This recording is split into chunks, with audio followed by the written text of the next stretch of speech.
October 15th, 2019. We are using Facebook Live streaming on Facebook Live, and there is no live interaction, but you may leave comments. The most up-to-date meeting package is on the Town of Kentville website. This meeting is called to order. Have all of the councillors received and reviewed their meeting package? Does any member of council have information pertaining to the matters before this council which have not been publicly circulated? We will be voting by electronic ballot on all matters except administrative. Are there any conflict of interest issues we should be aware of before this meeting commences? It gives me great pleasure on behalf of the members of council and the acting CAO and staff to welcome and present our new Director of Engineering, Mr. Dave Bell. Welcome. Thank you, This is only the third one for tonight, but don't worry, we'll welcome you at least a couple more times. Acting CAO, could you please take the roll call? Yes, thank you, Your Worship. All members of council are present this evening, and to my left is Solicitor Mittart. To my right is Recording Secretary Jennifer West and Carla McDonald sitting beside her. As well, all directors for the Town of Kentville are present at their table. Thank you. You have before you the proposed agenda. There are two additions. The first addition is under item 6B, Code of Conduct. So that's item 6B, Code of Conduct. And the second item is under item 8D, a request for ministerial inquiry. If I could have a motion to accept the proposed agenda with additions. Thank you. Second. Thank you. All those in favor? Those opposed? Motion is carried. Thank you. You have before you circulated the minutes of the September 9th, 2019 Council Advisory Committee meeting. Are there any errors or omissions to the minutes? If not, the minutes are approved. If yes, the recording secretary will annotate the minutes in red, and the approved minutes will be added to the electronic meeting file. All right, moving on, no errors. So we do have one presentation tonight. To our presenter, thank you for appearing this evening to make your presentation. You will be provided with 10 minutes to make your presentation, followed by questions from council. Your report is public record and will be considered by council. And we are going to have a regional sewer update from the County of Kings. Engineering Director Scott Quinn. Scott, the floor is yours, please. Thank you, Mayor Snow. Certainly appreciate the opportunity to present tonight. Certainly, the presentation that I forwarded over was more for a 20-minute, so we'll probably skip over a few of the slides and mainly just hit the main highlights for that. So with that, we'll just quickly go through the outline, a little bit of a situational report. Oh. Control your presentation there, and you can scroll through. Sorry about that. You can just open that top one. Okay. All right, thank you.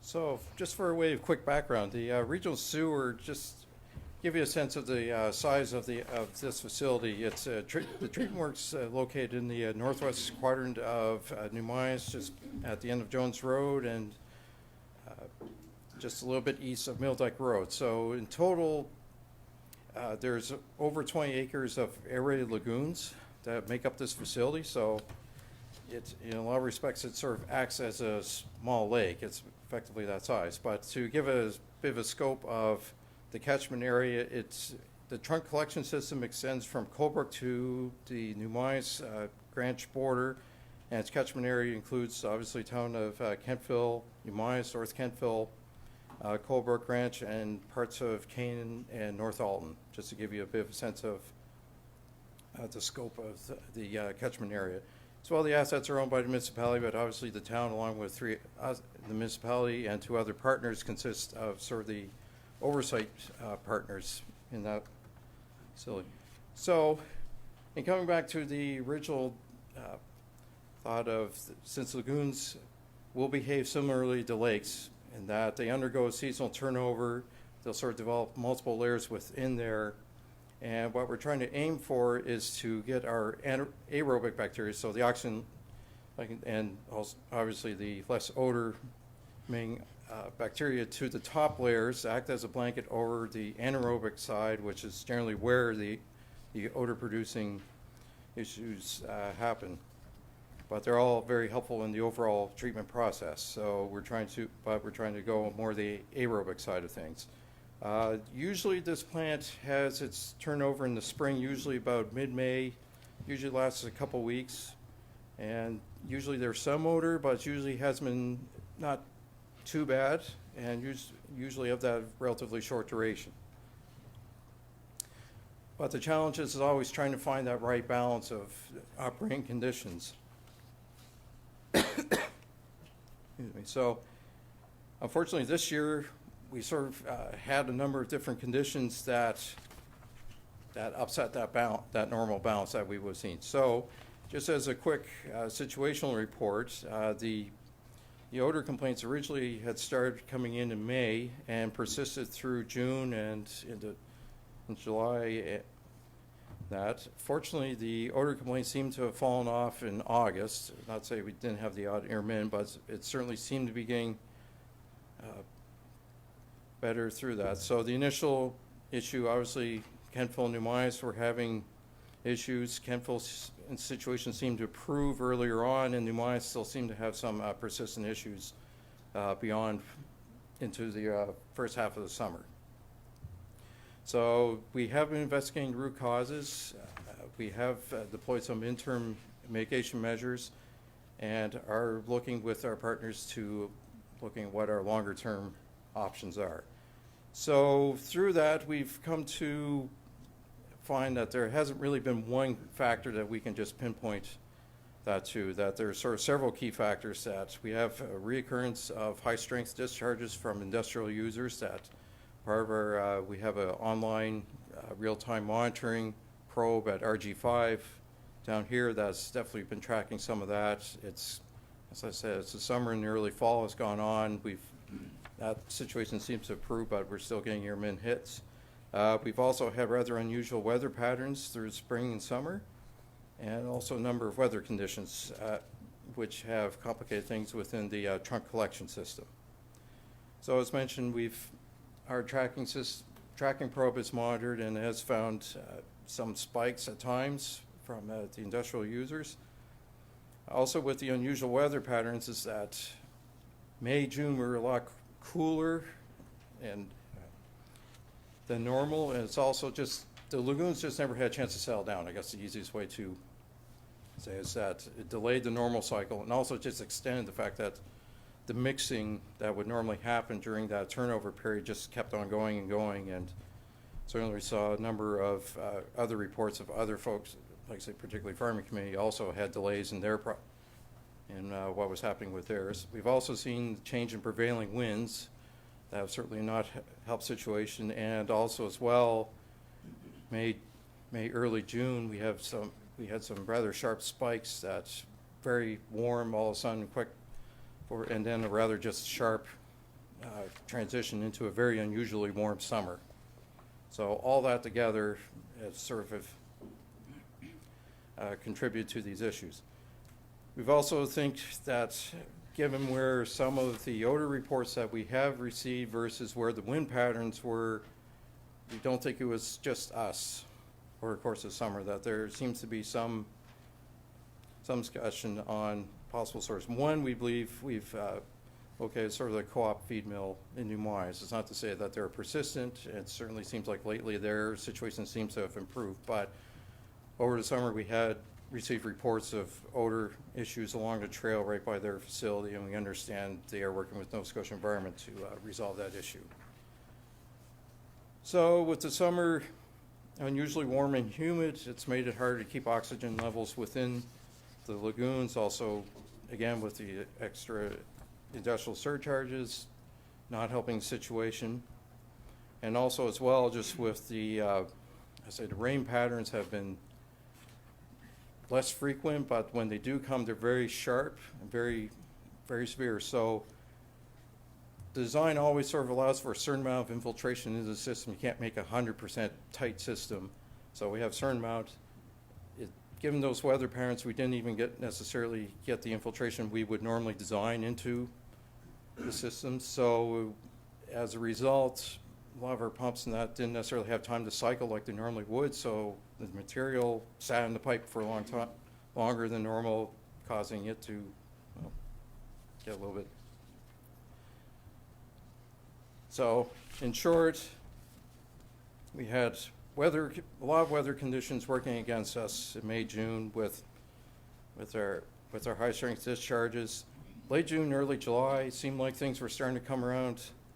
And then end of July, unfortunately, everything sort of, and for other reasons, went to upset things again. So all I'll say, it's been a rather frustrating summer for my team. So, however, the good news is once we got to the end of July, August, and certainly through to the fall to this point, things have stabilized. The lagoons are more or less back to normal. The monitoring equipment that we had put out since early July has not detected any undue levels around the perimeter of the sewer plant. So in terms of mitigation measures, we have been working on a number in the interim. So mainly the main focus is to see what we can do to increase the oxygen levels within the lagoons and just adding more equipment to check out where things are. We've also retrofitted a couple lift stations to better contain the odor within the dry well, so that seems to have been effective in a couple areas. And we continue to coordinate with our partners. In terms of midterm measures, we've identified a number of longer-term efforts to put forward to the Regional Sewer Committee, and then ultimately, obviously, this council and the other partners. Some of that is, I think the one that's already in the works is the upgrades to the aeration system within the lagoons. That was already on the books, but we're trying to expedite that process, and I think the tender may actually have gone out already if it hasn't been. So we're trying to move that one forward. We're also looking at adding more filtration units onto the Headworks HVAC system, and looking at possibly a joint study with our regional technical subcommittee on infiltration investigation, illegal connections, and industrial pretreatment study. So those were a little bit more longer term, and looking at sort of some of the, continuing the educational efforts with some of the industrial users and our folks who may be discharging. So I guess in conclusion, we certainly appreciate that the odors have had an impact on all of our customers this past summer, and hopefully the factors we put in seem to have had their desired effect. It's taken a little bit longer, we would have hoped, but it's finding a biological system. It doesn't always cooperate in linear form. So certainly there's factors that we could control. There are some that we're going to need some cooperation, and some that are simply beyond our control. So we're trying to best work around all of those variables and looking to work with all of our partners to implement longer-term solutions. All right, Scott. Well, thank you very much. That was a very informative presentation. And if there's any questions from Council, Councillor Bolland. Thanks for coming in. Good presentation and good update, because we've all been plagued by the odors, I guess, from the east, so to speak. So, but with the climate change reality we're now having with extreme heat, dry summers, and sporadic rainfall and intense rainfall, it's good to see that you're obviously on top of that now, and maybe next summer will be different. But hopefully so, but we certainly, with our own internal tracking, not necessarily in relation to this, but we're certainly seeing definite changes in the weather patterns, and certainly during the investigation with this, it's like the wind in particular was a particularly eye-opening factor. What usually had been a fairly predictable, well, once you get to spring, it goes out to the east, but this year it's just take your guess in a given week where the wind's going. well, we certainly like a breath of fresh air here in Kentville, but we'll let you work on that. We'll try Sorry, I had to help. Pardon the pun, but thank you. It was only a matter of time. So, Scott, you say that you're looking at some changes. I mean, if we look at at Town of Kentville and in our industrial park, we have fruit pies being made. So obviously fruit is being cleaned.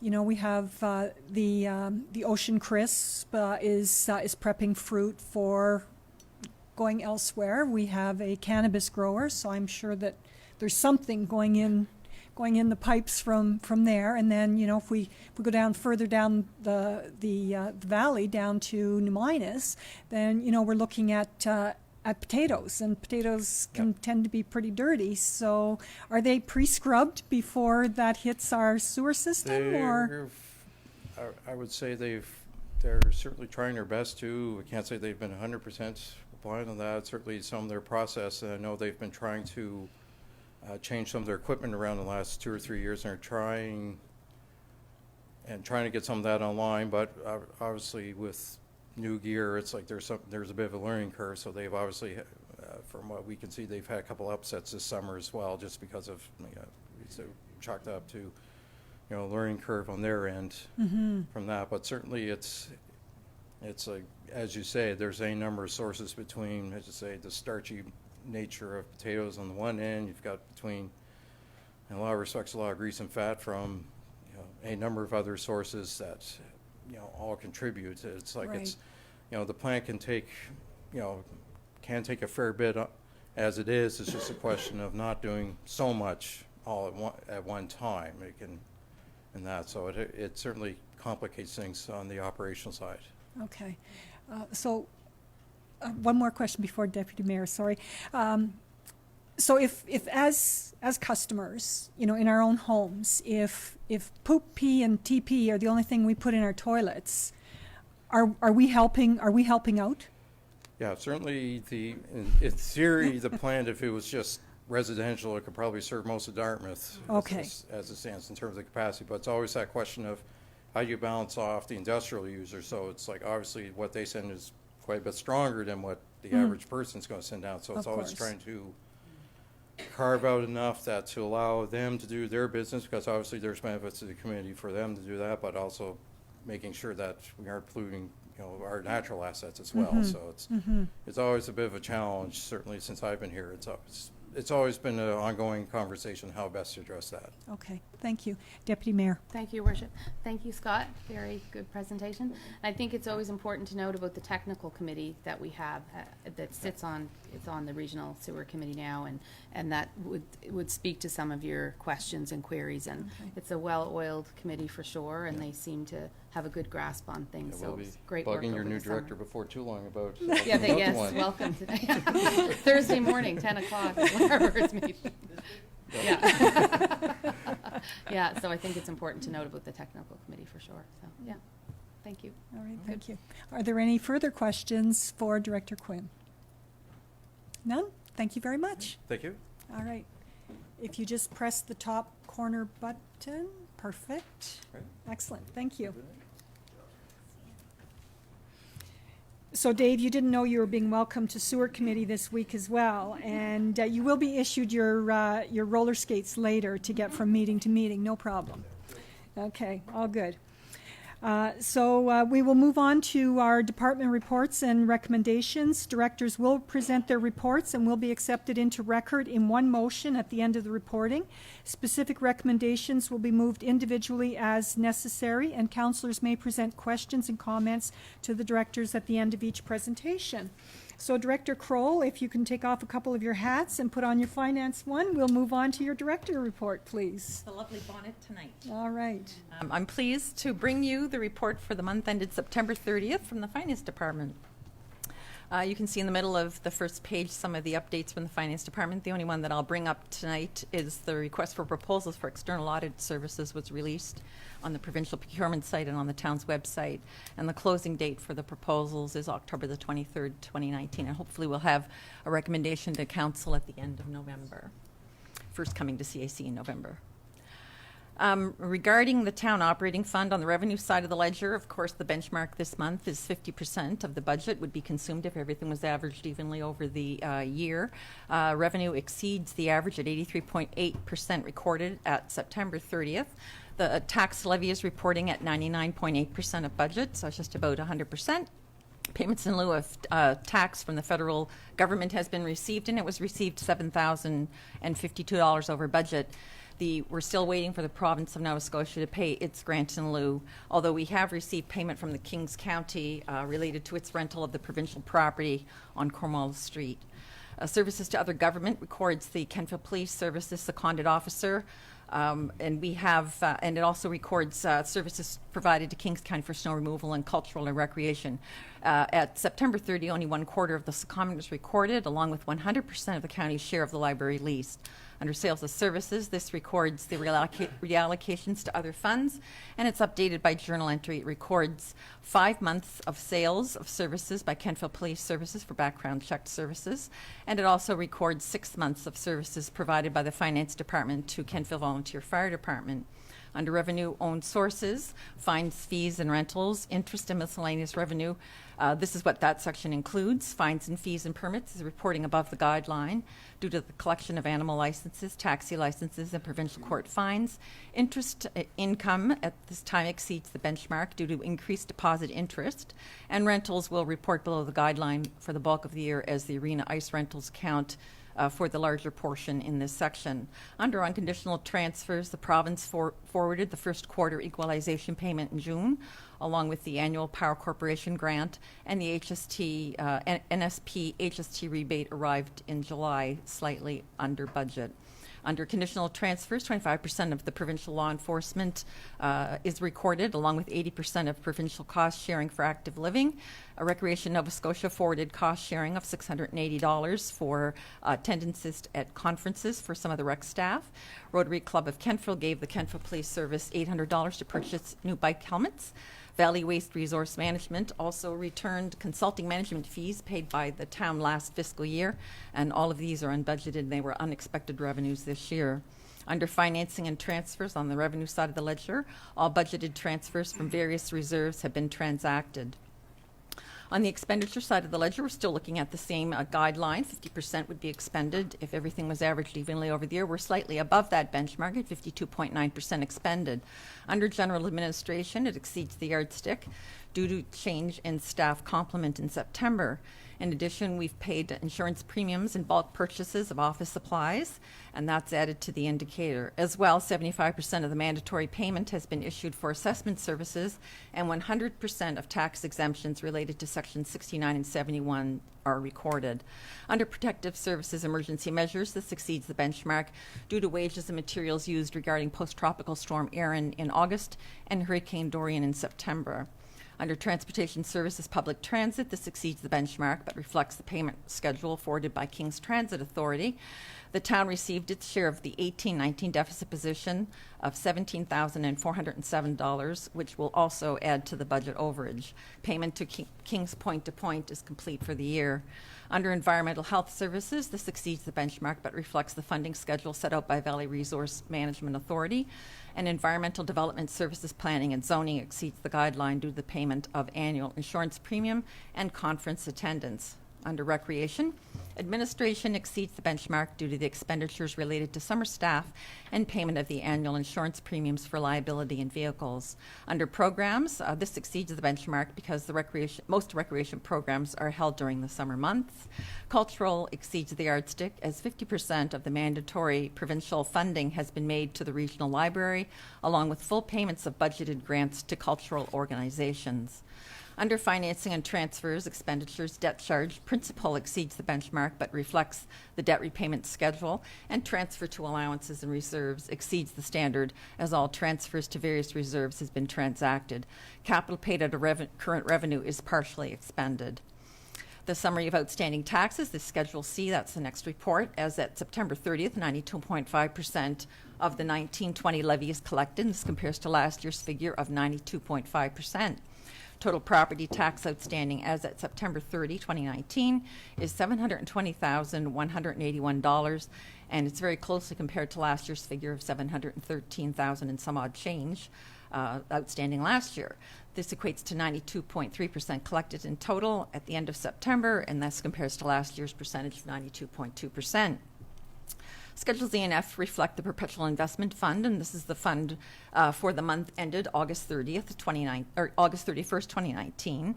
The statement of financial position, which is Schedule E, shows the investment breakdown at $13 million, and $13.4 million. You can see that the breakdown between cost and market in the middle of page 4. The statement of reserves, Schedule F, reports that at August 31st, interest paid is $42,577. Dividends paid into the fund total $80,730, and capital gains are $127,877, and this compares to last year's figure of $135,733. At August 31st, management fees totaled $11,937 as compared to last year's figure of $14,180. We can move on then to the Town of Kemptville Capital Investment Plan 2019-20. The information on this plan is a Schedule G, and it's a bunch of pages with a cover page that shows that the program at September 30th, as of last week when this was written, totaled $276,371 of the capital program has been expended at this point in time. So you can see the details there related to each of the departments. If you have any questions, you can ask each of the directors the status of those capital programs. And Schedule H is attached for your information. It's the information related to the receivable due from the municipality of the County of Kings, and that's the report from the Finance Department for the month ended September 30. Excellent. Director Cole, thank you very much. Are there any questions for the director on this report? There being no questions, if you can move on to your projection report, please. I can. Thank you, Your Worship. We are now presenting our projection reports. This is the first projection report, and this is as at September 30th, which is projecting our year-end position for March 31st, 2020. In this report, I'm reporting a deficit position end of March 2020 of $60,100, and this is where it's come from. On the revenue side of the ledger, revenue is decreased $10,200 from budget. I'm projecting that we're going to fall short of our budget by $10,200, and this is where it comes from. Taxes are going to be down $31,300, and this relates to successful appeals. Payments in lieu of tax from the federal government, I've reported on this just a few moments ago. We're moving that up $7,100 because those funds have been received. Services provided are down $500. Basically, it's just the County of Kings library cost sharing actual to budget, so it's just a small $500 difference there. Sales of services up a small amount, $600. The rec staff has been charged to capital projects. That was not budgeted at the time the budget was struck. Own source revenue is up $9,600. Permits are up a slight amount, $100. Rent is up for the Via Rail building, $700, and for the Calkin building up $7,800 due to a new tenant. Miscellaneous police is up $1,000 this year due to billing for transporting prisoners. Unconditional transfers down to $2,400. This relates to the HST rebate I mentioned a few moments ago. It's down $2,500. And the Nova Scotia Power Offset grant is down $100. Conditional transfers is up $6,700. This relates to tie-ins, giving the Visitor Information Center $3,200 to operate this year, and Valley Waste Refund, which I mentioned just a few moments ago, $2,000 unbudgeted. Kentville Police Service, $800 from the Rotary Club, also added to that $6,700 total. Those all together were down from budget to actual or projected actual on the revenue side of the ledger, $10,200. On the expenditure side of the ledger, I'm looking at expenditures being over budget this year for $49,900. General administration will be up $30,100 from budget. This relates to remuneration, up $29,500 from budget, and programs, a slight increase there as well, $2,600. Protection for police, we're up $24,500. We have some office expense increases there. DNA testing, bulk ammo was purchased, as well as some weapons. Protection sales is down $3,000. There was some reallocation of back check wages to other departments. Protection debt charge is up a very small amount, $100 related to term loan interest that was unbudgeted at the time. Protection EMO other is up $49,100, and this relates to the August 30th and September 7th storms. Wages and materials and supplies related to those two events. Transportation is up $18,400. Common services is down $2,400. We're looking at some savings in remuneration in that section of around $30,100. However, there are some increases in legal and insurance, $27,700. And so that basically takes common services down from budget just to $2,400. Public transit is up $20,800 from budget, and this relates to the deficit of King's Transit Authority. I mentioned $17,400, as well as their budget was set long after our budget was set, and that gave us a $24,000 hit there. A $2,400 hit, not $24,000. Housing is going to be down $40,500 this year. The prior year accrual actually fell short of the actual billing, so that actually we moved that $40,000 back into our current year to offset some of these overages. Recreation is down $28,800. Administration section is up $2,000 related to training, but programming is down $14,000 from budget. We're projecting that pool, day camp, tennis will be under budget, and it will be offset by a slight overage in the Canada Cup program this year. Other parks is down $6,000. The horticulturalists left the town's employ a little early this year. And facilities is projected to be down $10,800. We expect savings in the pool and the tennis courts as well as other parks.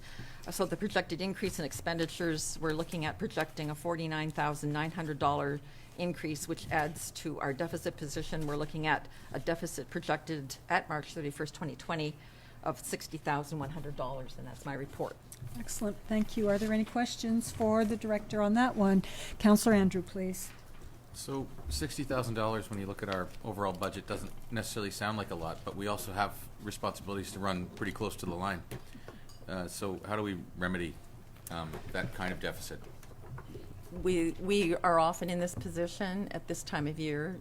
However, the senior management team will be getting together and we'll be looking, we talked about it this morning, we'll be looking at trying to find some cost savings to try to keep ourselves in the black rather than in the red. Yeah. No, I know this isn't uncommon for this time of year, but it does, I mean, if it weren't remedied, it would. Right. It would. We have to pay attention to it. Yeah, okay, thank you. Deputy Mayor. Thank you, Worship.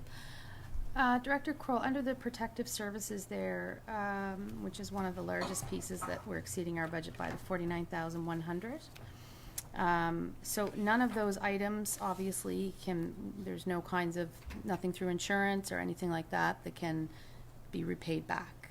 For which one are you talking about? The Emergency measures and No. protection? No. That's a true cost to us. That's our bottom line right now, Yeah. and it's growing. And it's growing. Okay, thank you.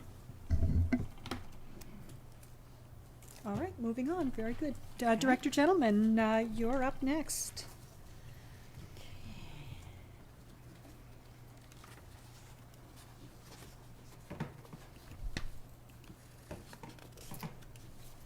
Hey, good evening.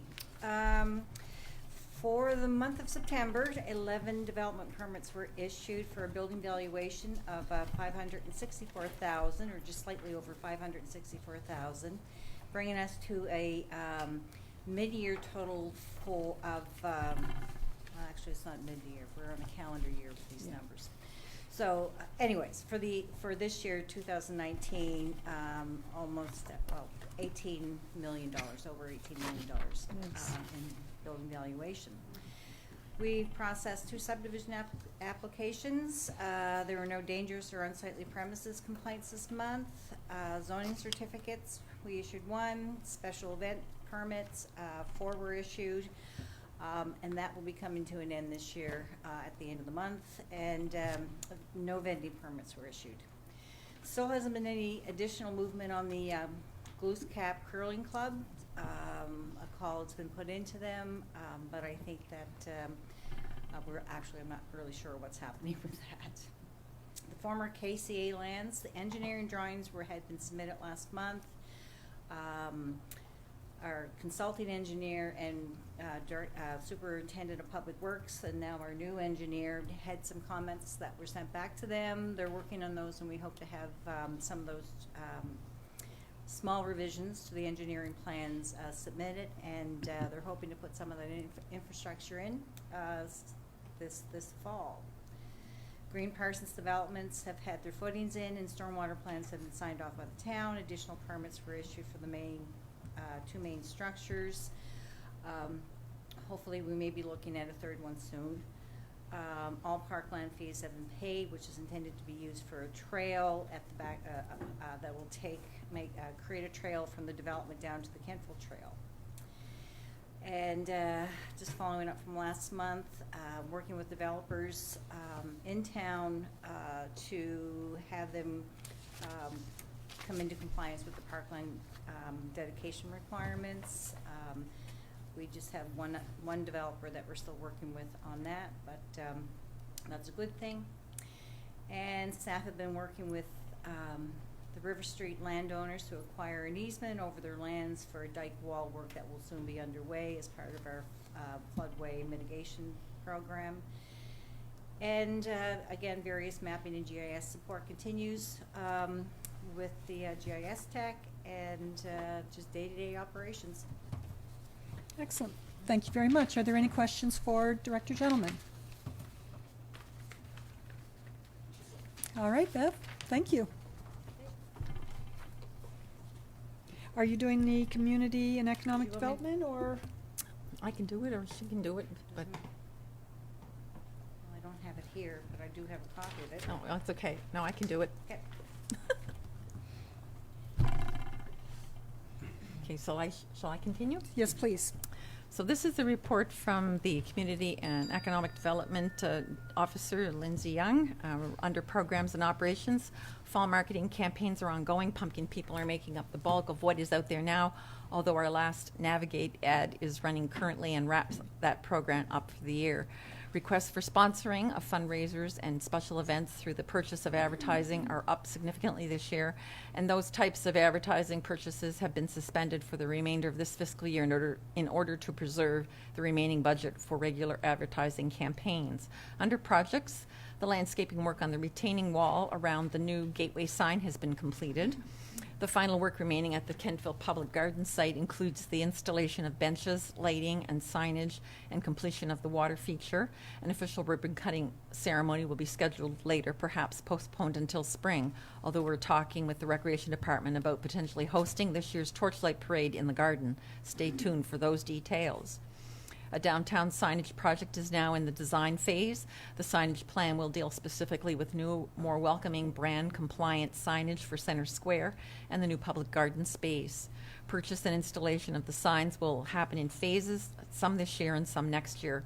We have asked the designers to include some options for banner poles as part of the package. Under tourism events, the VIC is closed for the season. A final report, including stats, will be presented for Council's review at the November meeting of CAC. Pumpkin people are now out in full display until October the 27th. The CEDC and our pumpkin person team have met briefly about next year and is brainstorming ideas for increasing the presence of the pumpkin people in the downtown area specifically. And she gives a list of the meetings and events that she's attended. That's respectively submitted by Lindsay Young, Community and Economic Development Coordinator. Thank you, Director. Are there any questions for the Director on that report?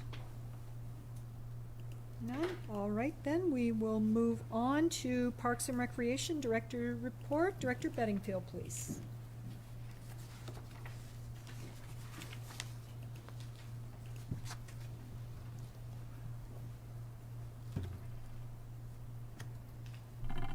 So much responsibility now that we have to do this.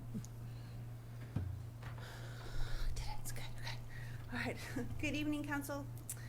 I hope everyone had a good Thanksgiving and they've recovered from their feast. Under facility, the Kentville Centennial Arena is in full swing with the skating season well underway. Again, we always remind people that if they're interested in looking at the schedule or booking the arena for the few available hours that we have left, to go online. The schedule and contact information is there. We're continuing to clean up after Dorian and ask that the public continue to use caution when enjoying our parks and trails. We have limited staff this time of year, but they're working really hard and diligently to get out on the parks and trails to make sure that they're safe and accessible. and to that point, we've been doing some work at Miners Marsh. Still need a few more small repairs, as well as along the sections of the Harvest Moon Trail. Work at Memorial Park to repair the parking lot, ball fields, tree removal, trail work, etc. is ongoing, so you'll see that moving forward. Under programs and operations, we partnered again with Autism Nova Scotia. If you remember, we ran in partnership with them a Learn to Swim program. This winter we're offering sensory skates at the arena. So this is an opportunity for anyone who identifies to have heightened sensory issues, as well as autism, to be able to come to the skates. It means that there's no music. It means that there's designated quiet areas, and it means that the Zambonis don't beep, things like this. So we're quite excited to continue that relationship with Autism Nova Scotia. We've also this year piloted a forest school, which has begun this spring. What is it, fall? I'm fine. Time warp. Yeah, I'm already ahead. We've actually extended the weeks in this program because it is so popular. But it is taking place, and it is a bit of a pilot where we're trying to fill a gap with getting preschoolers in nature and doing some research around that to see what evidence there is bringing that forward in terms of school readiness. We had to say goodbye to Julia Stevenson, who has gone off to be with child. We're really excited and happy for her, and we're all going to be aunts and uncles in our department, so we're quite excited about that. And we have since interviewed and hired Lydia Broderick, who will begin on October 25th in our department, and we're quite excited to welcome her. There was some really great candidates that applied, and Lydia did a great job, and we know that she'll be a great addition to our Parks and Recreation family. Under Capital, if you haven't been down to Memorial Park lately, you'll see that we've been doing some work to update the playground, where fortunately Dorian helped us out by taking some of the stuff away already. And we had, as you're aware, money in the capital budget to update that. So you'll see a lot of really great features in there, including music features, natural features, and accessible features as we move forward. And we hope to get that done before the snow flies. And the active transportation plan, we've purchased a number of new bike racks, both for the downtown and the parks. So you'll be seeing those in the spring as they come in and we start to put those around. This was part of our consultation sessions that we had during the AT plan. That this was a priority for our community, that they wanted more places to be able to park their bikes.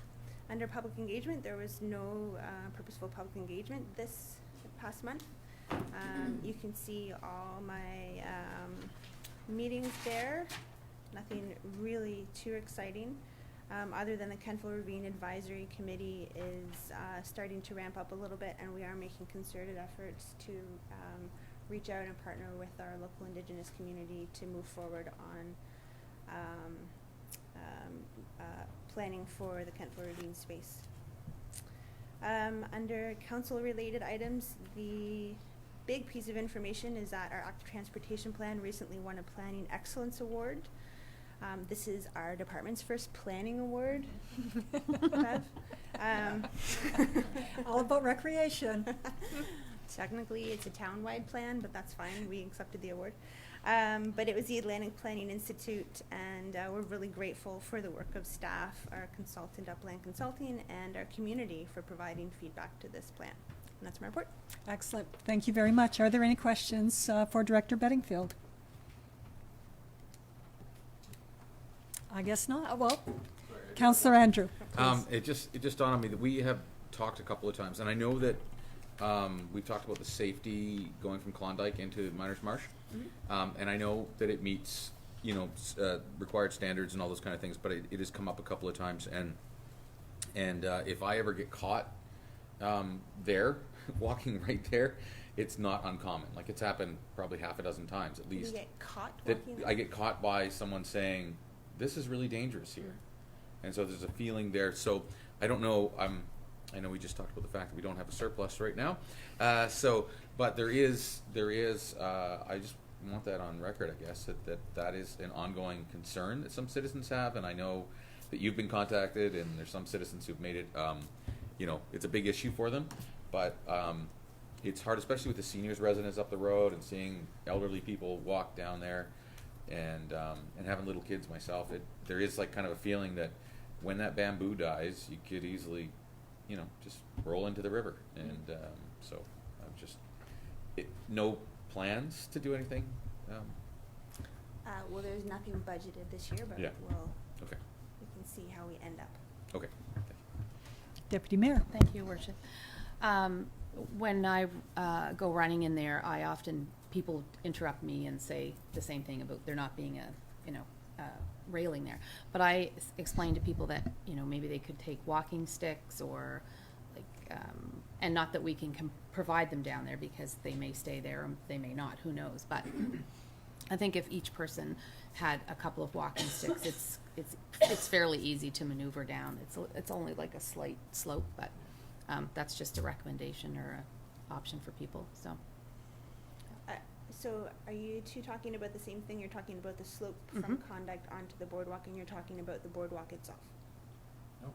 When you go from Klondike and you walk before the Just that boardwalk, little, Yeah. slope. there's that slope that. Okay. Councillor Pulsford. Thank you, Your Worship. Thanks for your report, Rachel. I did have a question about the little library that has been gone since the winter. I know it was vandalized. Is there a plan to replace that? Yeah, I think so. I just think it hasn't, and it happened in the spring, I think, when it was taken out. Okay. So it needs some love. It's just a matter of getting put on the to-do list. I do know that there is some sense in the community that maybe it needs to be relocated. Right. So we're just working with folks. Okay, so it's in the works sometime or another. Okay, thanks.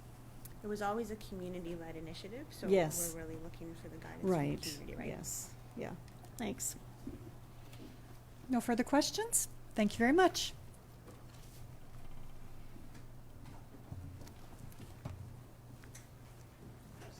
Deputy Chief, please.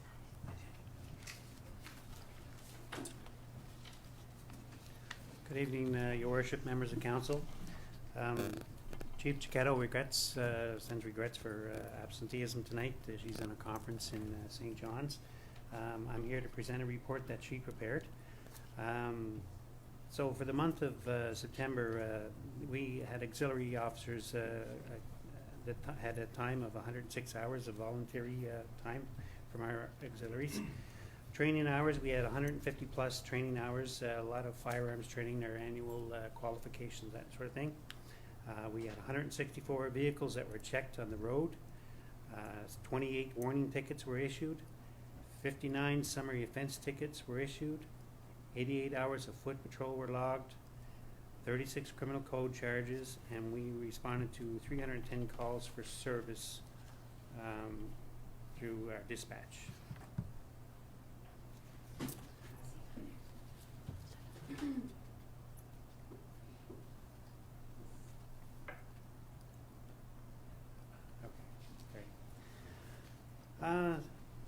We had officers, Constable Chris Burke attended the CPC in Ottawa and did a major crime course, also attended some training for human trafficking in Halifax.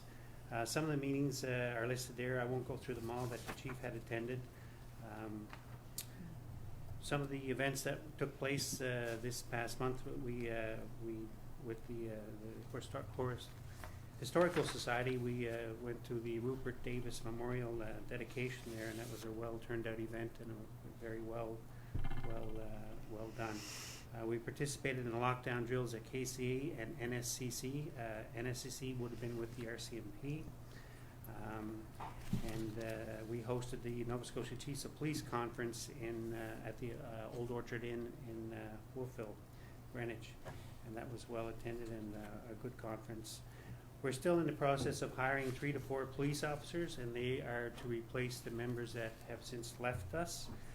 We haven't completed that just as yet, but we're hoping to in the near future. I'll read the calls for service here now, or sorry, the bylaw. I can do that.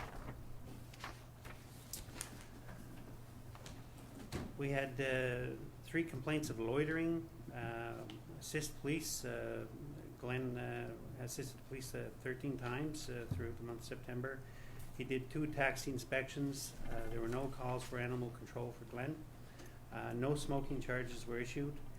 Smoking warnings, there were 67. Parking offenses, there are 38.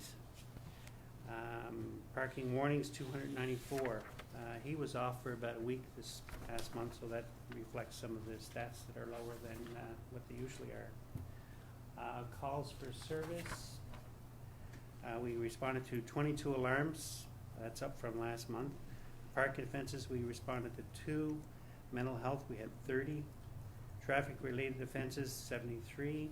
Suspicious persons, 12. We assisted other agencies, 6 occasions. Assist citizens, 19. Property crime, 17. Crimes against other persons, we responded to 19 complaints. There were no drug charges laid, no complaints of drug calls. Bylaw, we had 5, and provincial statutes were at 51. We had 3 calls of impaired driving and responded to 14 calls of traffic accidents. I think that's the report here. If anybody has any questions, I can certainly do my best to answer them. Excellent. Thank you very much, Deputy Chief. And a question from Councillor Ballin, please. Thank you. Good report. Apparently, you've got some members off on PTSD. Sorry. Is that We true? have And how members many? off, And yeah. what impact is that having on police service? We had to replace up to 5 officers with 4 term positions right now. And we are in the process of replacing those officers that will not be returning as far as I know. And we should have that completed soon. And as a follow-up, Your Worship, not returning for what reason generally? Is it PTSD or is it Councillor, environment, or- that would be labor for in-camera, not for public dissemination, please. Okay. Anything else? Councillor Andrew. I'm good. I just was Okay. concerned about where the conversation. Okay, no, good. All right, thank you very much. Thank you. All right, acting CAO, if you could put on your other hat and do us an engineering and public works dance. And this is my last one. I'm pleased to bring a report on behalf of Department of Engineering and Works, on behalf of David Bell. This is his first day with us. I didn't want to throw him into the frying pan the first thing by making him do a report. But anyway, I will try to give you some information from Engineering and Works in this report. Under administration, of course, we know we have a new engineer on staff, and we're very happy to have him with us. Administrative demands for the department have been satisfied. Ongoing support is being provided to developers or other departments through a combination of in-house supports as well as consulting engineers. Demands of the department are being met. The contract for street work was awarded to Dexter. This includes the paving capital projects for 2019-2020, and hopefully work will be completed in the very near future. We're hoping by mid to late October. A second tender for pipe work closed on September 20. Consulting engineers recommended Mid-Valley Construction to complete this work, and this work will take place throughout the remaining fall. Under programs and operations, Public Works, the department continues to support the various special events held in our community. Large developments such as Parsons Greenway at the east end of town across from the research station continue. You can see that's developing quite quickly. Encore developments, which is a former KCA site, joint support from the Planning, Public Works Department, and consulting engineers is being provided to ensure that the project is suitably designed for the issuance of a development permit. Under Kentville Water Commission, it's operating within the compliance standards, and there's nothing new to report under sanitary sewer at this time. Regarding some of the projects, many of the 2019-2020 capital projects are underway. The River Street Dike Work project is one that is on our radar right now. On September 11th, the town met with individual River Street property owners regarding the impacts of the dike on their properties. Subsequently, consulting engineers suggested a second option, which is a river wall, which would take less land to place, and it fits within the project's budget. Approvals from upper levels were obtained early last week for the change from a dike to a concrete river wall. The planning technician, consulting engineers, legal, and myself have been working diligently to get this program started. The town hopes to meet with the property owners this week to explain the change and obtain their acceptance of the final option. The Kentville Bridge update on the north abutment, they are still in the formwork, rebar, concrete stage, and on the south abutment, they are installing the cofferdam. And I don't know what those mean, but Dave probably does. They're putting a bridge in. On Condon Avenue was affected by intense rainfall, of course, which we know on August 30th and September 7th, which was Hurricane Dorian, which overloaded our designed storm system. We know that the town, its staff, and its infrastructure is not at fault as it relates to these events. Council awarded the tender to modernize the capacity of the system to Howard Little Excavating. This reconstruction will respond to the increased stormwater flows due to the intensification of storms and the impacts of climate change. Construction should begin within the week of October 7th. Actually, construction began today. And property owners have been informed of this fact, and they see that work is ongoing starting today. There have been a variety of emails that have been monitored and responded to. We have had some drop-ins and letter correspondence as needed, and phone calls and messages as needed as well. We have had ongoing meetings with consulting engineers on a weekly basis, regarding both current and future projects. And I've been meeting daily with the Public Works foreman about what's going on around town in the capital projects. So that's the report, my only report as the Director of Engineering. Thank you very much. And we have one question. Councillor Gerard, please. Thank you, Worship. Is all the paving done? Because I know that was supposed to be done by today, by the 15th. I think there is some outstanding paving that still has to occur. Mhm. Okay. And can you just explain to me, under the Condon Avenue, I think it's the second sentence, we know that the town is, its staff and its infrastructure is not at fault as it relates to these events. Mm-hmm. Council awarded the tender to modernize the capacity. Mm-hmm. We weren't responsible for the storms occurring, so we're not responsible for what happened as far as the water flow on Condon Avenue. And in order to modernize and get Condon Avenue's storm sewer system into 2020 and beyond, infrastructure, we've had to increase the size of the pipe, I believe. I'm not 100% sure, but I think it isn't. It's quadrupled. So it's in order to look after these normal, they're normal storms now, but they seem unique, but they're not. I think it's the new normal of the way water's going to start hitting us. Okay, thank you. Councillor Maxwell. Yes, I'm just wondering about catchment basins, how the work is coming along with repairing catchment basins, if that's still going on or if it's not, and filling potholes, is that still ongoing? I can't answer either one of those questions. I have not talked to Richard about either one. Okay. All I've right. had no complaints. Okay. I'm not sure, which ones Councilor Matson is referring to, but I think there's been lots of paving. On Park Street, there's catch basins repaired. I know that just from driving through, not from a new position. Right. There's catch basins in the north end that need repair. So And they had been identified. I think they were identified. Most of them have cones over top of them, Town of Kentville cones over them. They know that place. Yeah.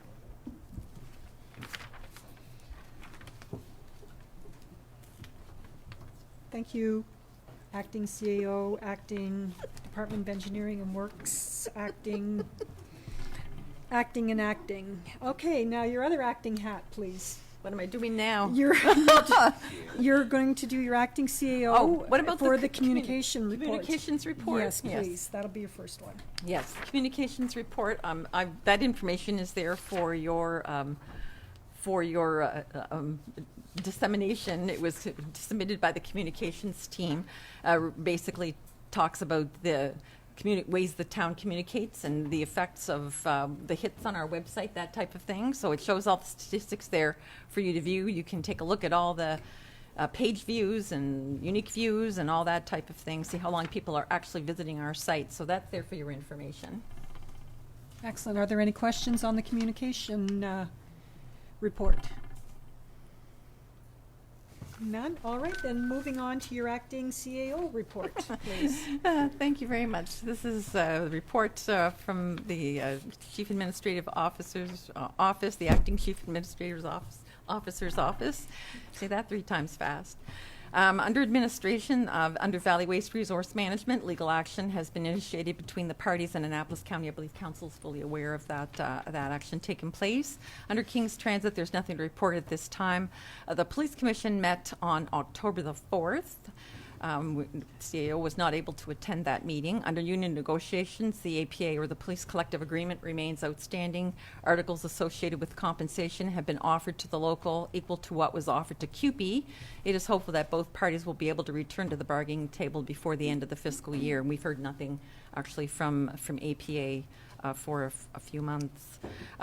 Projects and programs, the Kentville Business Park. The business park continues to attract interest from businesses looking to relocate. Our commercial realtor and staff have revised the marketing approach, which has supported the increased interest.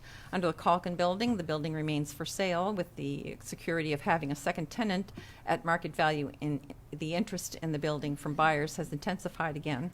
The new tenant, Lily Pond, opened its doors a few days ago when this was written, and I was in, and it's actually a very lovely shop. Under public engagement, we have emails ongoing, drop-ins, ongoing phone messages being addressed as they come in. We have other meetings and events. You can see the meetings and events that I've attended on behalf of the CAO's office. And everything has been more or less accommodated by my office. And that's my report. Excellent. Thank you very much. We have one question here from Councillor Andrew. Goodness, what was my question? Yeah, I think you better skip it. It's something I'll have to ask you through the week. Okay. Yeah. All right, we've received all of our reports. If I could have a motion to adopt the staff reports as presented. Thank you.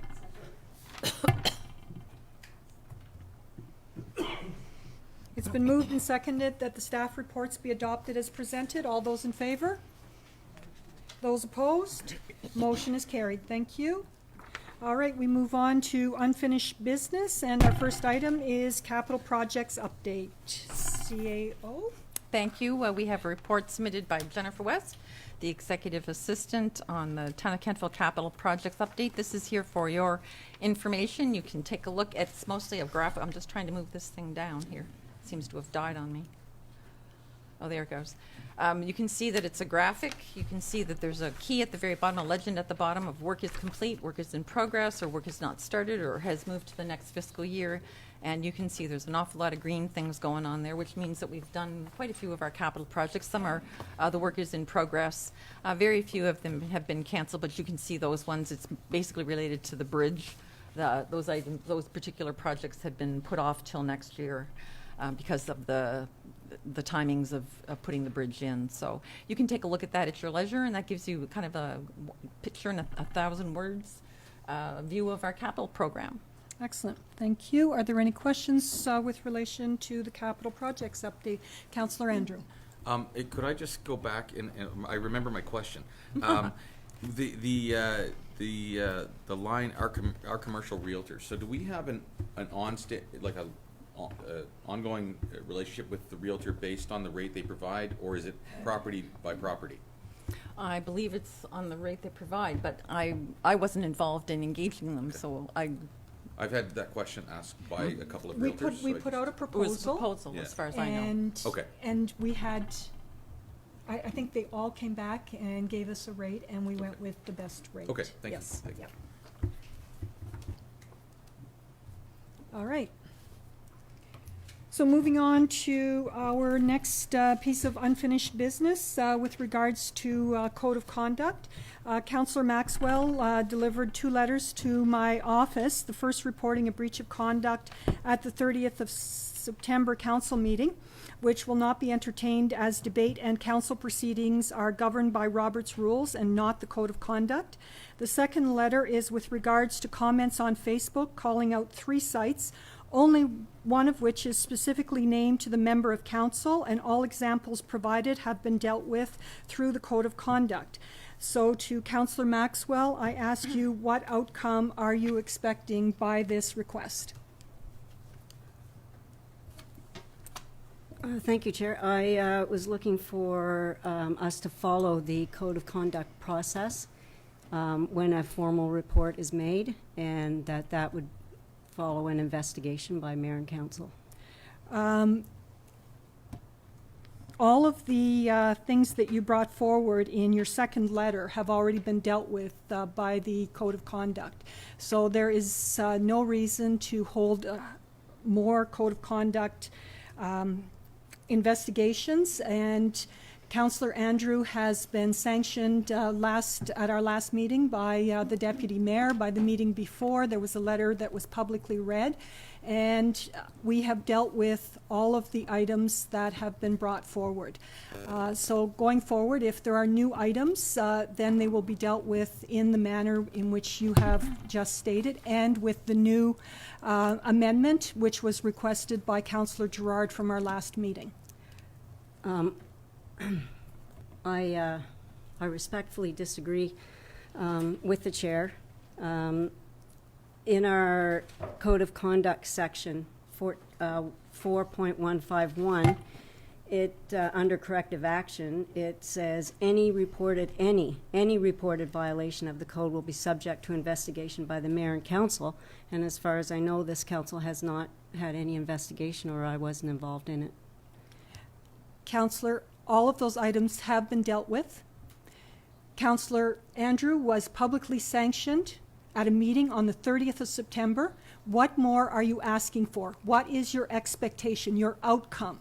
My expectation is for a meeting of council to investigate. This is the meeting of council. It is not being investigated any further. Everything has been investigated as per our Code of Conduct. Could I ask who's done the investigating? Certainly.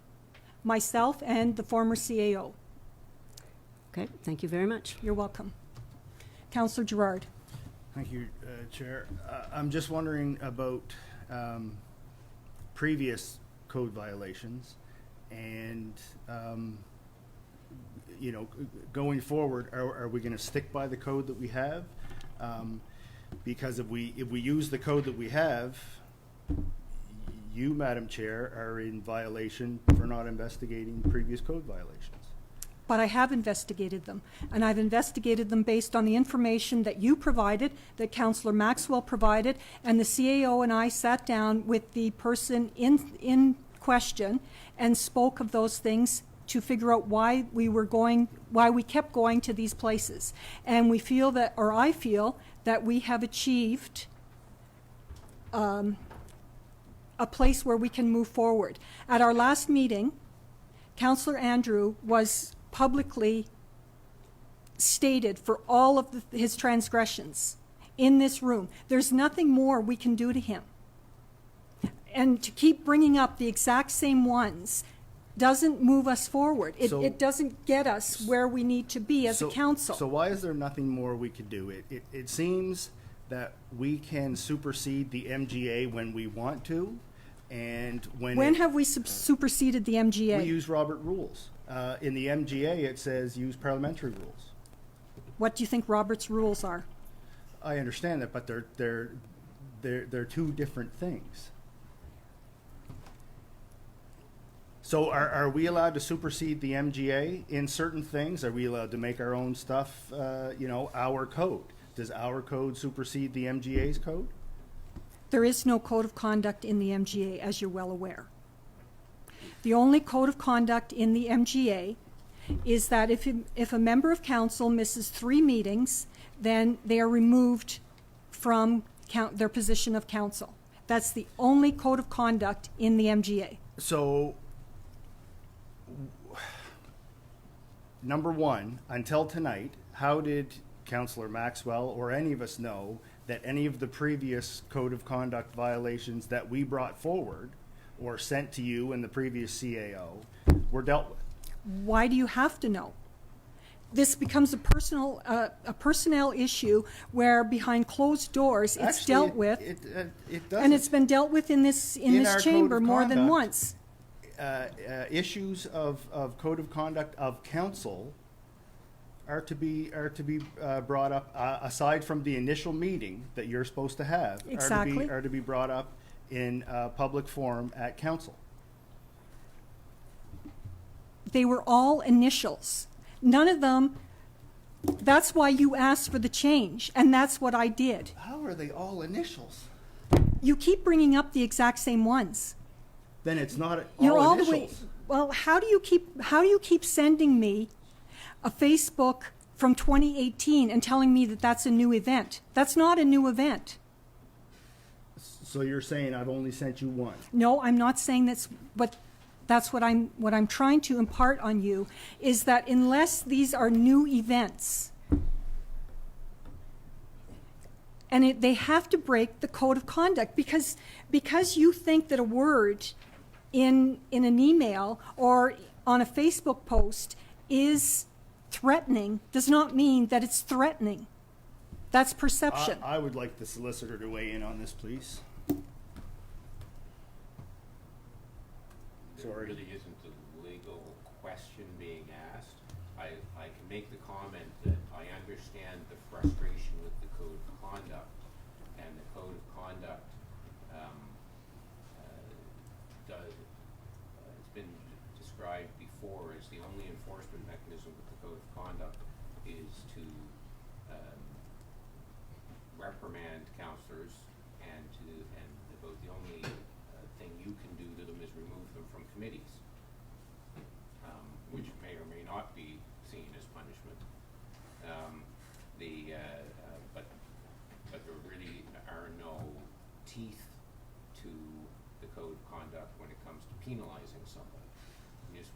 So to your issue about the code of conduct and the Municipal Government Act gives you no authority to do something to a counselor that you didn't already have authority for. The code of conduct that you adopt simply puts some rules around when you might strip a counselor of some authority that you've voluntarily given to them. But all you can do is take away what you've voluntarily given to them. So in our code of conduct, when we say we can sanction, Opportunities for sanction are extremely limited.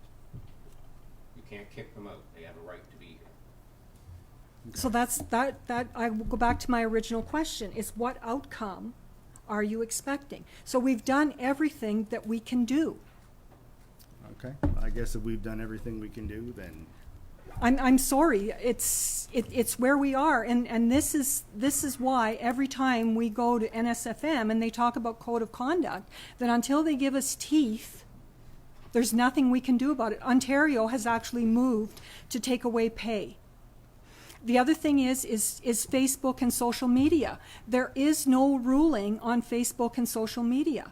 So therefore, what is said on Facebook and social media is very nebulous. It's, is it no different than standing on the street corner? Like, if you're not allowed to talk negatively about another counselor, I would think it would be better because it's right there in black and white written down. You would think so, right? But it's not. Then I've lost all faith in the code of conduct. So whatever we've got coming forward, I will not support because it won't be enforced. So. Our code of conduct is being enforced. What I'm trying to say to you is that I can sit here and call out any member who goes against it, but there's nothing we can do about it. So I can continue to say to you, you shouldn't wear a green shirt. But at the end of the day, there's nothing I can do about it. You can wear a green shirt every time you want. You can say whatever you want, and I can tell you, you're not supposed to do that. But you can come back the next day and do the same thing again. There's nothing we can do about it. And that's the problem. But it doesn't rest with this council. This rests with the province of Nova Scotia. Well, it's making this council look bad. I'll leave it at that. That'll be the end of my statement. All right, thank you. Councillor Maxwell. I would like to say that our code of conduct has a process, and as far as I can tell, we have not followed that process.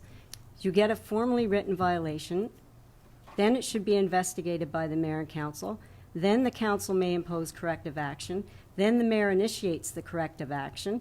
If the mayor does not initiate the corrective action, council can bring up the violation at a full council public meeting. That's the process. I So understand I that. do not see where this council has been involved in that process. There's no place here that we were involved in this process at all. And my comments and Councillor Savage's comments at the last meeting, those were just my comments. Those didn't come from the mayor, and they were just my comments. They were my feelings. They in no way reflected anybody else's feelings around this table, as far as I know. They were mine. And so I think that this council deserves to be able to be involved. Now, as far as what can be done, we can provide some sanctions. There's taking away travel. There's restricting the travel. There's, public apologies. No, there's not. There is no public apologies. Well, in our code, it lists a few things. There's and, nothing in the code. I don't know. I think I read some things in Well, the code. But anyway, you're it's something sit there that and argue with me regardless. It's something that we can. No, I'm not. I'm trying to get you to follow the process. The process has been followed. What you gave to me, you're asking me to investigate something from July of 2018. Could you please explain the process in your language then? Because it does not seem to follow the process that's written in the code. So can you tell me, I can tell you the 5 steps in the process because I've read the code from section 4.13 through to 4.15, and I have the process right here in front of me, and I've just read it. So can you read to me your process because it does not match up with the code? All of the items were handled by the mayor and CAO at the time. But that's not the process. Yes, it is. Where does it say in here that the mayor and the CAO handle the breach complaints that come forward? Which section says? I don't have the code in front of me. Well, see, Well, then we I- can't conduct a discussion if you don't have the code in front of you, which is what we're talking about. So, What I I'm guess we're asking finished the for you, discussion. what I'm asking from you is what outcome are you expecting after we sit here and rehash everything we've My already hashed? my outcome is following the process. That's my outcome.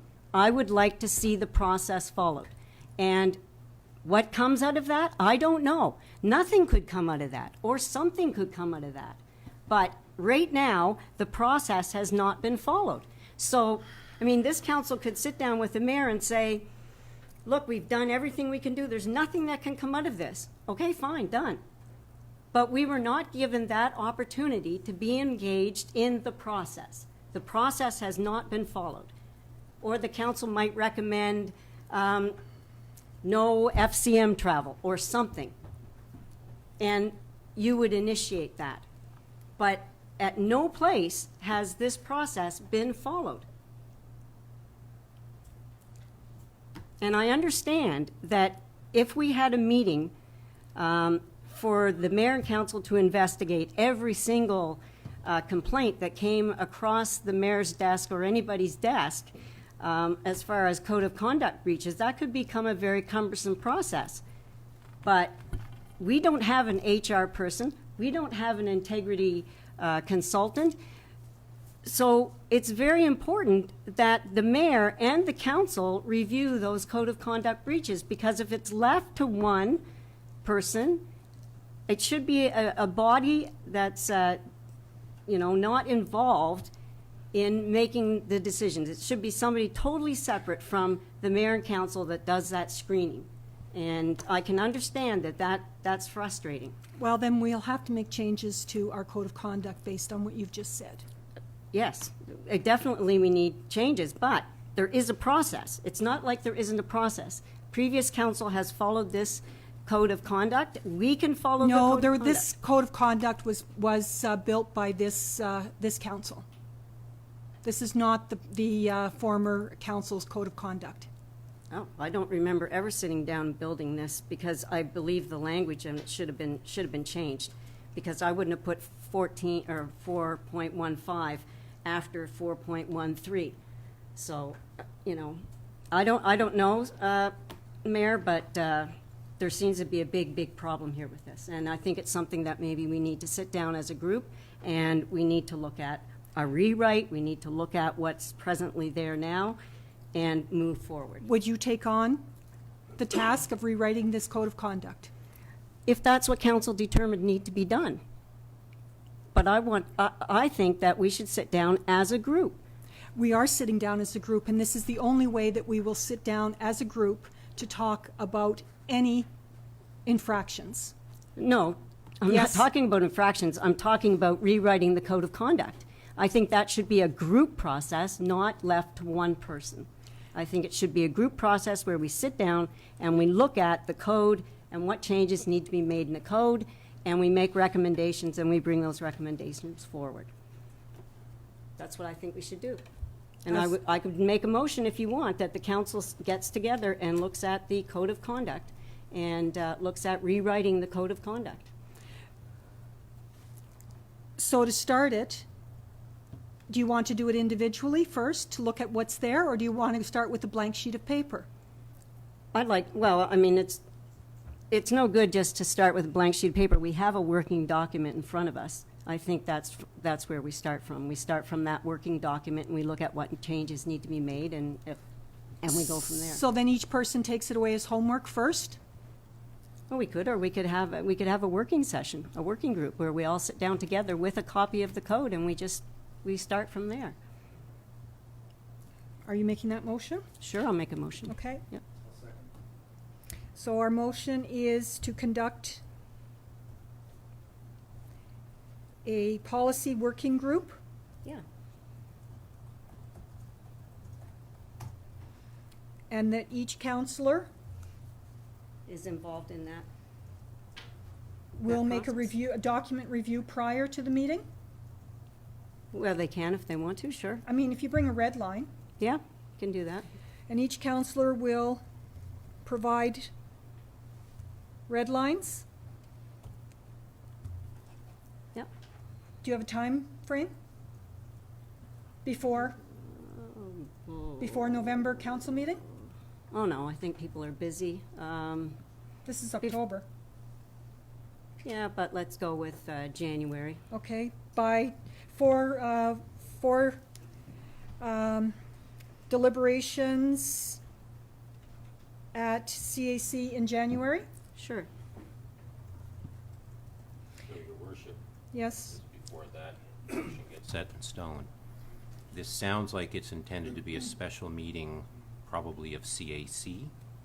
Yes. Okay. So policy working group has a special meeting of CAC? I'm just wary of the I phrase understand. policy working group. It sounds like Okay. this is being asked to be addressed at a special meeting of CAC. Of CAC, okay? Yeah, Is that fine? yeah, whatever Okay. is legal. Okay. So from this, we are going to conduct a special meeting of CAC. Counselors will provide red lines for deliberation at CAC in January. Sure. And that's moved by, sorry, did you say something? Okay. Moved by Counselor Maxwell and seconded by Counselor Gerard. And Counselor Gerard, you can get on board with what Counselor Maxwell has put forward?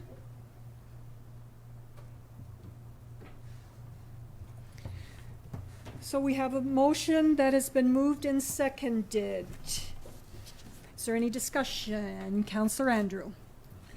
Just that, we entered into this relationship, this very unnatural, odd relationship with one another, different people from diverse backgrounds and perspectives, and there were some unspoken things that I believe were led by you, Madam Chair, that we were going to agree to, and I think if we're honest, all of those kind of gentleman type agreements, those handshake kind of agreements, some of it was written, some of it was just understood.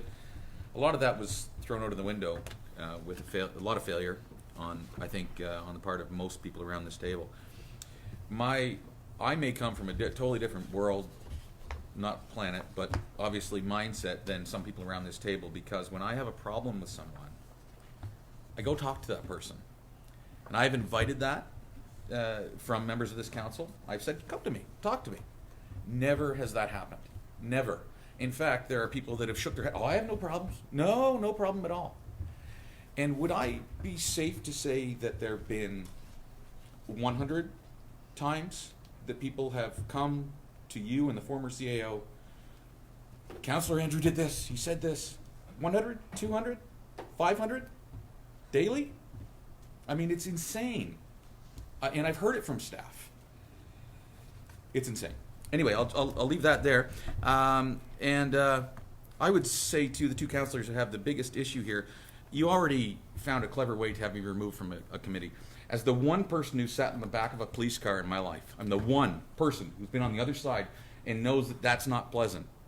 You cleverly, in my absence, worked a way to have that committee taken from 7 to 5 so that I was not part of it. There had previously been a motion to have me removed. That motion was turned down. So that's happened. So I was berated by a counselor whom I have deep respect for, and I've already been removed from a committee. Guess what? You don't like me, big deal. Lots of people don't like me. And I would just say, get over it. We've got 1 year left. This is an opportunity. We have an opportunity this last year to get some stuff done. And surely there's a few things we can agree on. That's it. Thank you. Deputy Mayor. Thank you, Worship. If I can ask a question directly to Solicitor Matard through the chair. Certainly. Solicitor Matard, I've talked to some other counselors that are in other territories across Canada, and they have a position that they call upon sometimes frequently, sometimes infrequently, but an ethics commissioner of sorts. And sometimes that's the acting solicitor for the town or municipality, and sometimes it's somebody completely independent. Do you know much about that, or have much experience with that, or have any thoughts around it? To my knowledge, nobody in Nova Scotia is presently doing that. If somebody was, I would think it would be HRM, and I'm not aware of HRM doing it. Okay. The NSFM has determined that it's $450,000 a year to have an integrity commissioner for the 50 municipalities in the province. That's for each municipality? No, that's one. Just one to be spread out? Yeah, $450,000. The cost would be shared? Yes, by all municipalities. Okay. Yeah. Okay, thank you. Councillor Gerard. Thank you. I would just like to, through the chair, respond to the accusation that myself and Councillor Maxwell had Councillor Andrew thrown off a committee.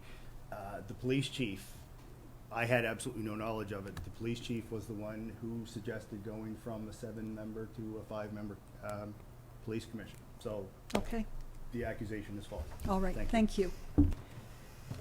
Okay, we have a motion. I realize that 2 lights just went on, but I think Councillor Gerard has made the point, and I'm not entertaining a back and forth. It wasn't you; it was coming from the other side. So you have clearly stated and clarified that point that he made. All right. So we have a motion that has been moved and seconded. Is there any further discussion on the motion? Please. That council conduct a special meeting of the Council Advisory Committee for review of the Code of Conduct policy, and that each councillor will make a document review prior to the meeting for the January meeting of the Council Advisory Committee. I think the reference to council at the beginning is incorrect. This is meeting at CAC, so it's CAC putting Council this over to Advisory a special Committee. meeting. Yeah.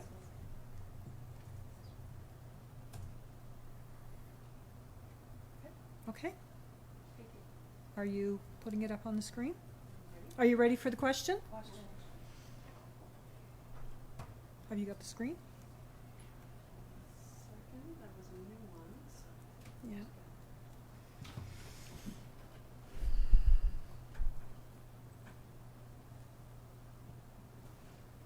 Voting is now open.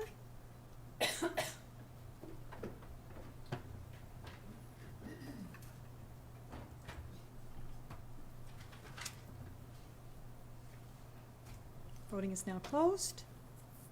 And the motion is carried unanimously. Thank you. All right, we'll move on to correspondence.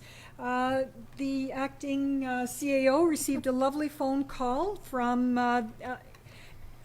Ellen Dempsey at the New Horizons Club. She wanted to thank council on behalf of the New Horizons for the grant they received earlier this year. And she wanted council to know that they've put the money towards their annual insurance bill.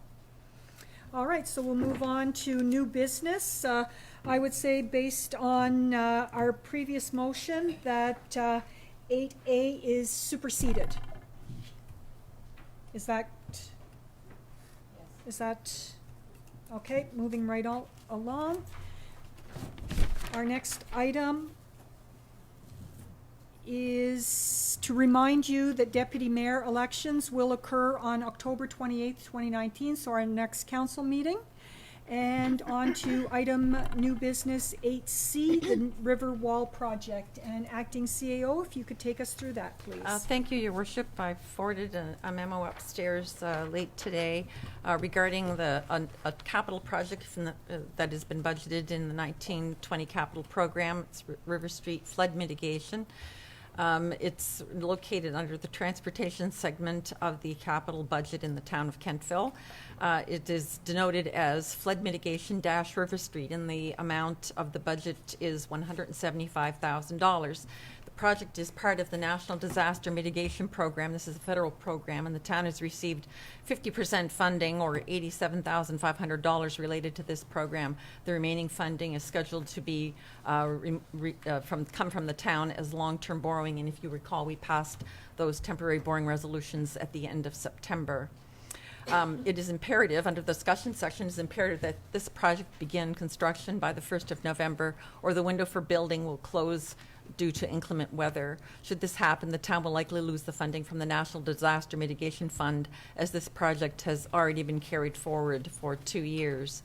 In September, the town's consulting engineers, Able Engineering, provided the option of a river wall, which will be less intrusive to the backyards of the properties concerned. Additionally, in order for the town to react as quickly as possible, the town solicitor was asked to provide an agreement for each of the property owners whose lands would be affected. The agreement, duly authorized, will enable the town and the successful contractor access to the lands in question to build the river wall. The town released the engineered drawing along with a copy of the draft agreement to all property owners on October the 9th, 2019. A meeting will be held with property owners tomorrow night, October 16 at 7 p.m., to discuss the project with the hopes that the agreements will be signed at that time. And surveying and easements will take place after the wall is built and the surveying can be more accurate. In order for the town to react as quickly as possible, last week the town asked Able Engineering to tender the construction project with a closing date of October 11th, 2019.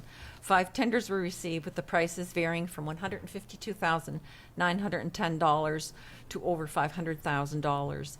After analysis, Able Engineering recommends that the tender is awarded to Howard Little Excavating Limited for a price of $152,910 plus HST. Howard Little acknowledges that the award of the contract depends on the signing of the permission letters by the affected property owners. So the recommendation reads, per the attached letter from Able Engineering recommends that the River Street Disaster Mitigation Project River Wall is awarded to Howard Little Excavating Limited for $152,910 plus HST, with the understanding that the award depends on the signing of permission letters by the affected property owners. Thank you. Thank you. It's been moved and seconded that CAC recommends approval to council to the special council meeting on the 15th of October 2019 that Howard Little Excavating Limited be awarded the River Street Disaster Mitigation Project River Wall for $152,910 plus HST, with the understanding that the award depends on signing permission letters by the affected property owners. Is there any discussion? Councillor Gerard. Thank Your Worship, perhaps if with Councillor Gerard's permission, I could just speak quickly.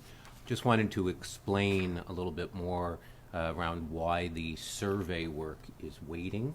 That's to minimize the impact on the property owners. So any property owners who may be in Facebook land this evening, they should understand that there are really 2 options. One is to do the survey work in advance and have the town get an easement that's perhaps larger than it might otherwise need, or wait until the wall is built and impact on the adjacent lands in the smallest way possible. So this agreement that's been presented allows the town to do its work and determine the breadth of the easement after the wall's in place. Thank you. Councillor Gerard? So we've talked previously about a boardwalk or whatever going down the back of River Street. Is this instead of? Is this nothing to do with? Is this? This wall is not wide enough, I don't believe, to have anything on top of it. I think it's only 12 inches wide. Very narrow wall. It's a very narrow wall. So have we? This is a totally different thing than we had talked about before. About this is just Yes. retention of the. It's protection, Okay. protection. Okay. Thank you. Thank you. Are you ready for the question?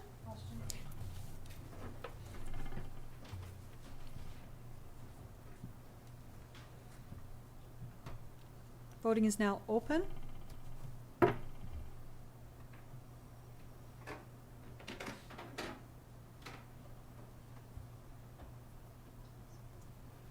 Voting is now closed. And the motion is carried. Thank you.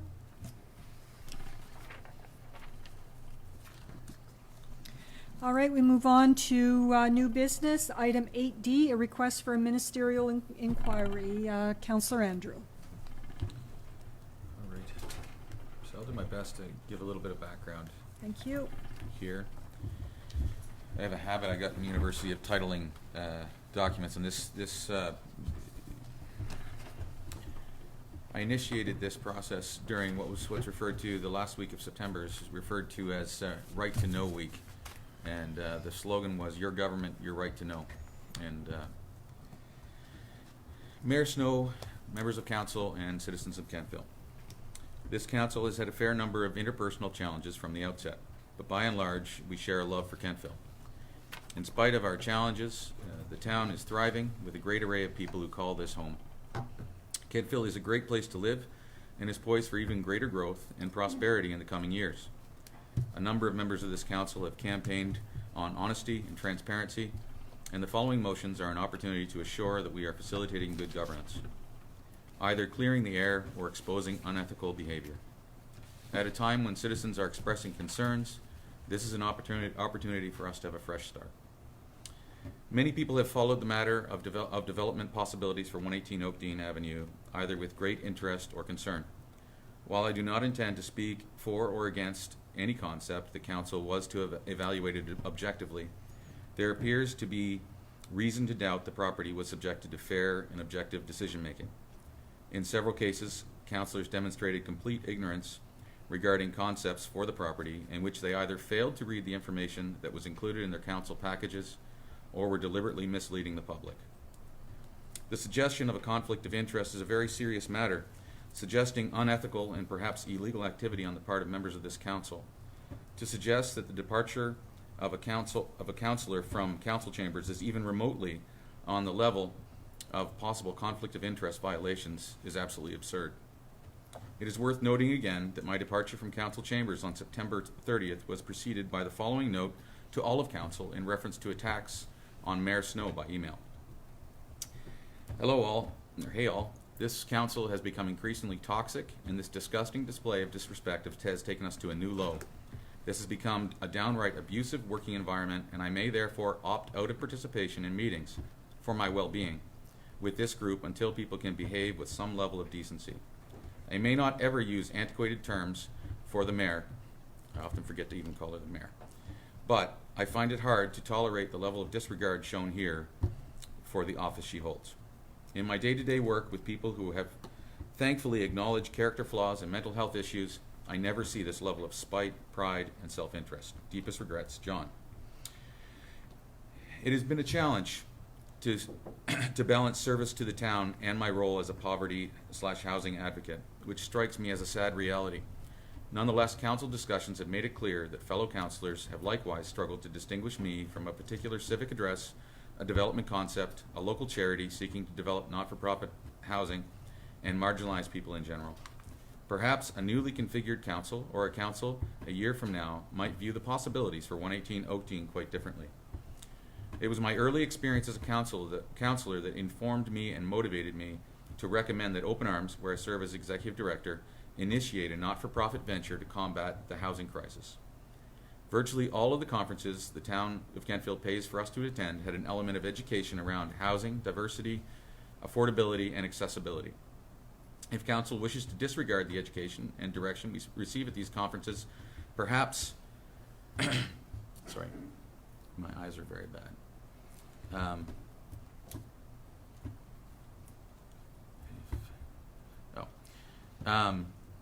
Perhaps we should withdraw from our provincial and national bodies and thereby save the town travel and conference expenses. In my 20 years working with people with a myriad of issues associated with poverty, I have watched as hundreds of thousands of dollars has been spent on research locally with little tangible response around adequate and affordable housing. Perhaps it was naive on my part, but I believe not only the data, but the political process, as well as that I had a track record, that people knew and trusted my motives. Those who do know me can attest to the fact that my serving on council is undergirded by a desire for accessible and transparent government. A councillor should indeed be passionate about issues they believe will impact their community, but they must also be ethical and fair. It would appear that the failure of members of this council to become cohesive and effective is rooted in an attitude of self above others. There is significant cause to believe that some members of this council may have been more focused on personal gain than the best interest of our town. It has become increasingly unsettling to sit month after month with a group, given the awareness that possible violations of conflict of interest have impacted decisions around 118 Oakdean and beyond. Reference has been made to emails and discussions taking place outside of council chambers as well. My strong suspicion is that a review of the history of conversations of some members of council may reveal some unethical decision making. My first motion is with regard to the Gerard family property. To sum up, Councillor Gerard was involved in a review of the municipal planning strategy and land use bylaws, while his family have a large holding of rental properties that include 5 properties on Oakdean Avenue on either side of 118 Oakdean, the property in question. Councillor Gerard has likewise voted negatively against every motion associated with 118 Oakdean.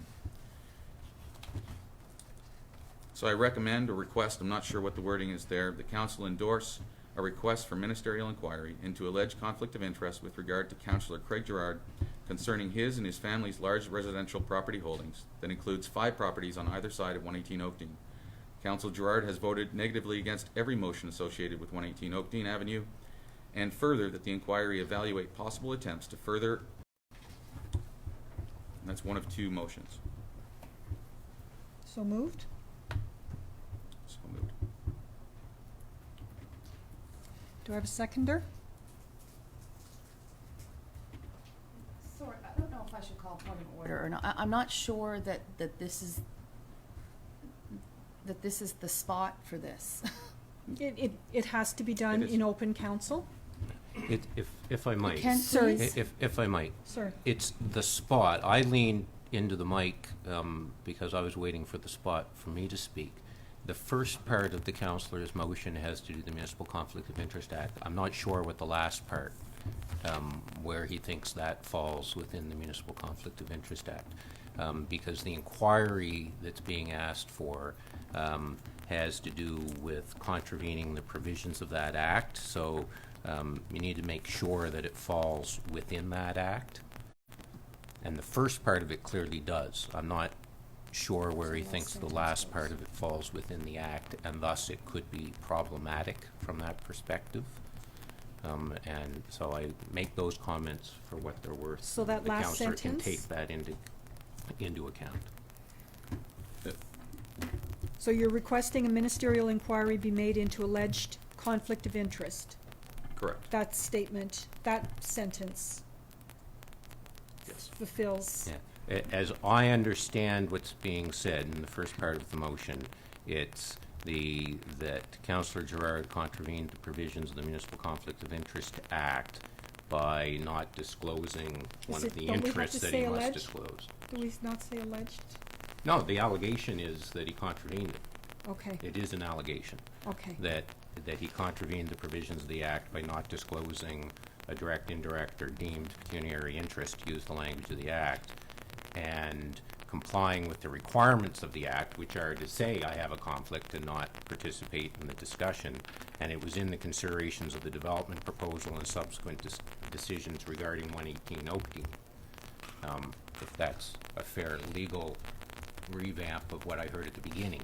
It was the end that I wasn't sure where that came within the Municipal Conflict of Interest Act. I'm not saying he can't bring it forward. I'm just saying that it would be helpful, perhaps, moving forward, and perhaps even to get a seconder to make sure that it's clear where the second part falls within the Act. The reason I was concerned about emails is there's been a couple of times when it's been mentioned in council. There's been a reference to emails that I certainly wasn't privy to, and so I have so I don't know where that goes, but that'll be up to the inquiry to determine how deep to go, I guess. Good. So if I can just be clear, the inquiry is about conflict of interest. Process of council and whether council has followed proper processes is not a Conflict of Interest Act issue. Okay. So, like I say, it's the councillor's motion, and the councillor gets to decide what motion to put forward and whether he gets a seconder or not. Keep it clean, Keep it clean. so it'll only be the allegation of conflict of interest and nothing further. Does that suit the Act? I'm not certain. I think you want to be specific of what is being asked, because if it's not asked, it won't be part of the inquiry, right? But how he voted, that has nothing to do with, I mean, that's, how he voted has nothing to do with the conflict. Because the issue is, like I say, I don't want, I just want the councillor to turn his mind to what he's asking for in the inquiry, because maybe it won't impact whether he gets a seconder of his motion. I don't know, but an attempt should be made to keep this clearly within the confines of the Municipal Conflict of Interest Act. okay. Yes, please. CAC recommends approval to council meeting on the 28th of October 2019 to request a ministerial inquiry be made into alleged conflict of interest with Councillor Craig Gerard and family concerning the large rental company in Kentville with 5 properties on Oakdene Avenue on either side of 118 Oakdene. Sounds good. Okay. Has been moved. Is there a seconder? Councillor Bolland? Just to open this up, I will second this. Thank To you. open up to debate and discussion. Thank you. So it's been moved and seconded that CAC recommend approval to council on the 28th of October 2019 to request a ministerial inquiry be made into alleged conflict of interest with Councillor Craig Gerard and family concerning the large rental company in Kentville with 5 properties on Oakdene Avenue and on either side of 118 Oakdene. Discussion. So, once again, if I could just jump in, just to clarify, this is a Section 12 inquiry where the minister is asked to appoint somebody to conduct an So inquiry. requesting a Section 12? It's actually the Attorney General, as I recall. But it's a Section 12 inquiry under the Act. Section 12. Yes, under it's the Attorney General. It's a request to the Attorney General to initiate the inquiry. Section 12, inquiry to Attorney General. And you're good with that amendment? Councillor Bolland, you're good with that amendment? So that's a Section 12 to the Attorney General. It's a Section 12 request of the Attorney General for an inquiry. To the Attorney General, yes. Okay. Deputy Mayor. Thank you, Worship. I think for any of us to be able to vote on this, we would have to have far more information, and I don't know that any of us really are accessible to that information right now. I don't even feel like I can vote on it. I will abstain, which will be a no vote. I realize that, but it's something very personal, and it's something I don't have the knowledge about. I don't have enough knowledge to vote on it. And maybe solicitor, you can comment on that. I don't Yeah. know. I Fro- just, this and seems so the hearing wrong those venue. comments, it may be useful for me just to explain that the purpose is not for council to conduct the inquiry, otherwise there would be no purpose Right. to ask the Attorney General to appoint somebody to conduct the inquiry. The purpose of council's involvement is that council has to have sufficient concern that the Municipal Conflict of Interest Act may have been breached to refer it to the Attorney General, so that the allegations are serious enough that they should be investigated further, so that council doesn't spend its time worried about whether this is something that has merit or not.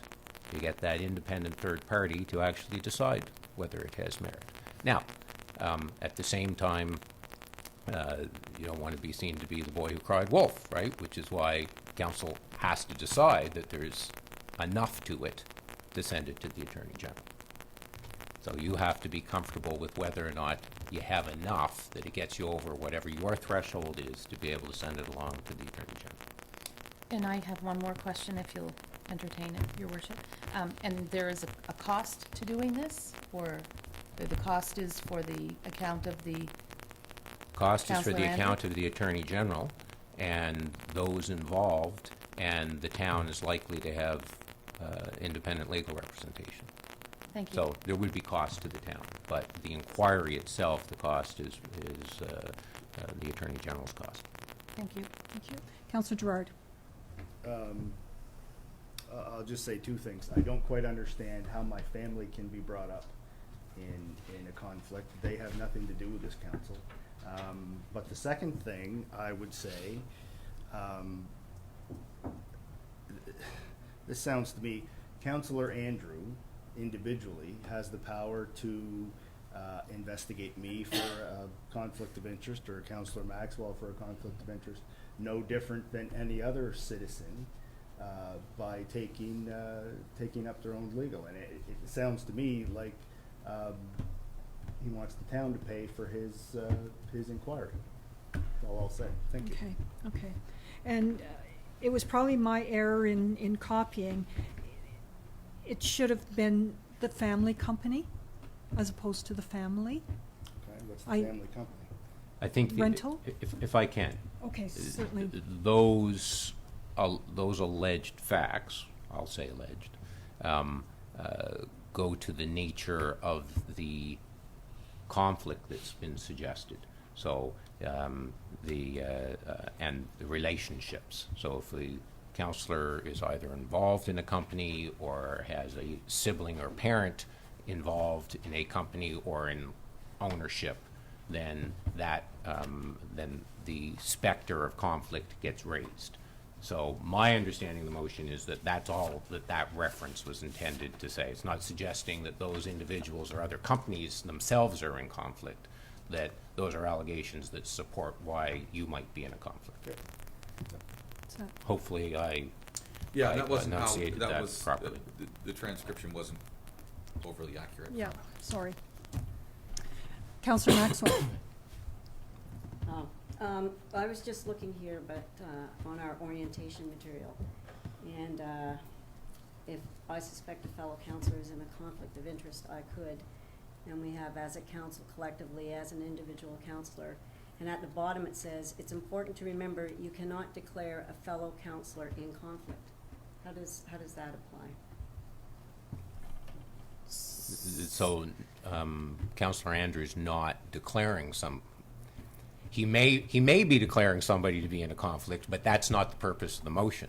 The resolution is to ask the Attorney General to appoint somebody to actually do the investigation to determine whether there's a conflict, because the end result may well be that whoever conducts the inquiry, it could be a judge, could be a retired judge, could be senior lawyer or somebody else. The end result of that may be that the inquiry comes back and says, no conflict here, folks. Councillor Bolland. Thank you, Your Worship. Just a question through to Councillor Andrew. This action, if successful, would you still be continuing the legal action you have against the town and the taxpayers currently on this property? Well, number one, I don't. You and your associates, I should say, maybe not Yeah, yourself directly, but. Well, if I can respond to that, I've recused myself from all such discussions around open arms and whatever, and let me note that it was this council that dragged our planning director on the floor and accused her of malpractice or unprofessional conduct that resulted in that. So, but it has nothing. I know nothing more than you guys do. I'm not part of the discussions. I'm gonna call a point of order. We're really getting into territory that we shouldn't be. Well, I mean, let's just clear the air. Let me jump in. Certainly, please. Councillor Bolland's question has no basis in fact. I'm sorry, Councillor Bolland. There is no legal action. There is no legal action against the town of Kentville. There is no legal action against the town of Kentville. So, so there is no legal action against the town of Kentville. No. Yeah. All right, is there any further discussion? Are you ready for the question? Question?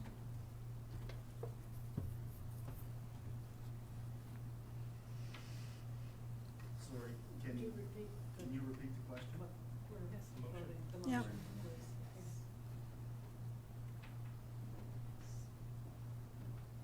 CAC recommends approval to council meeting on the 28th of October, 2019, to request a Section 12 inquiry to the Attorney General be made into alleged conflict of interest with Councillor Craig Gerard and family concerning the large rental company in Kentville with 5 properties on Oakdean Avenue and on either side of 118 Oakdean.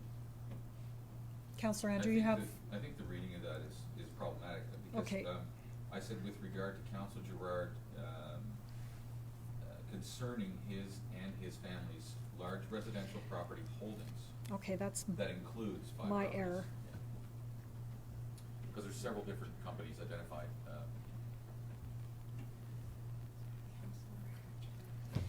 The N family goes after large rental.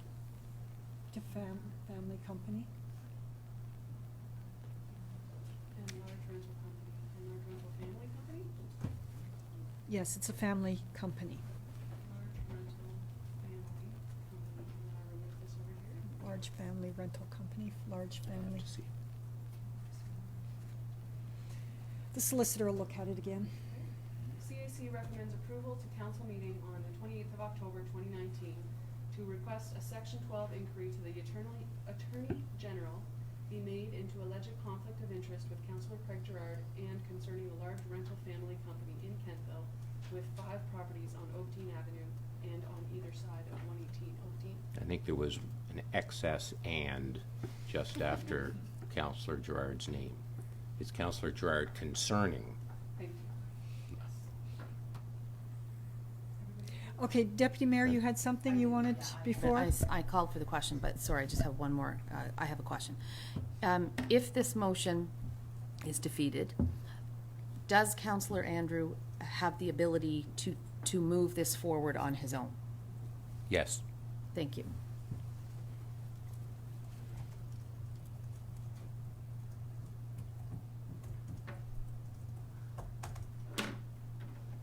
Yep. So is everyone clear on what they're voting on? Voting is now open.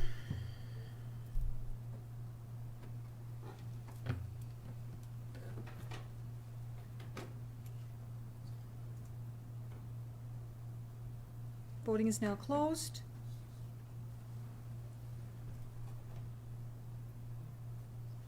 And the motion fails. So the motion is defeated.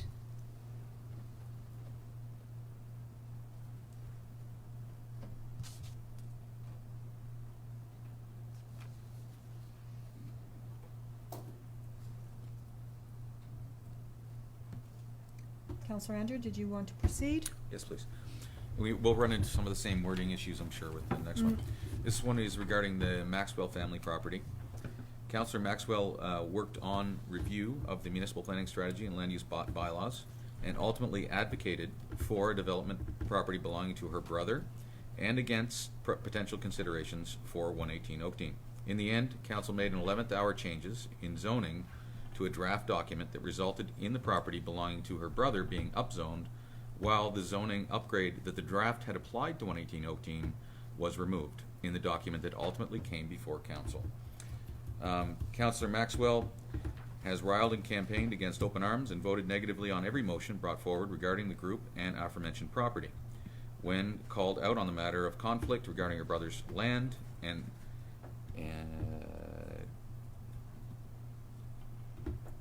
Councillor Maxwell's own demonstrative departure from a meeting, she again denied verifiable facts. I therefore recommend the council endorse a request for ministerial inquiry with regard to conflict of interest with Councillor Kathy Maxwell concerning her advocating for her brother's development property, resulting in zoning changes in a draft document that resulted in the property belonging to her brother being upzoned, while the zoning upgrade the draft had applied to 118 Oakdean was subsequently removed. And that Councillor Maxwell has openly campaigned against open arms and voted negatively against every motion brought forward regarding the group and the aforementioned property. And further, that the inquiry evaluate possible attempts to further obstruct due process and collude on the matter through email.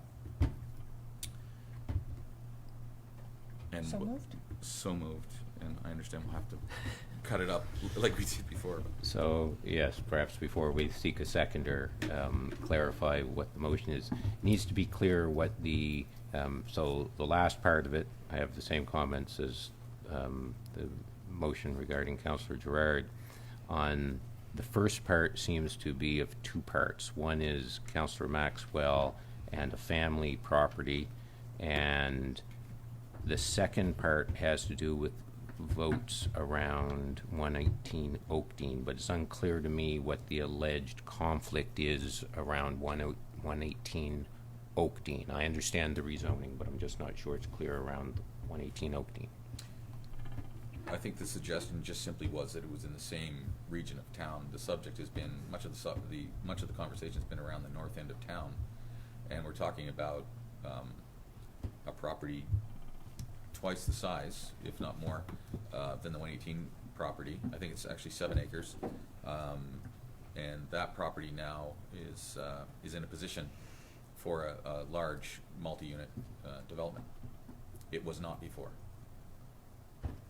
So if I might paraphrase, I'm afraid to paraphrase because I might be putting words in your mouth, but I'll try anyway, that her brother's interest in the property that she allegedly was involved in upzoning, to use your words, that interest is a conflict with respect to her decisions around 118 Oakdean? That's what I'm contending, yeah. Okay.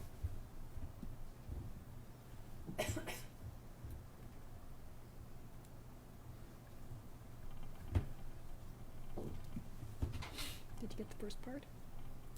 First part should be the same as, okay. You've got the Attorney General part, just like Craig's was.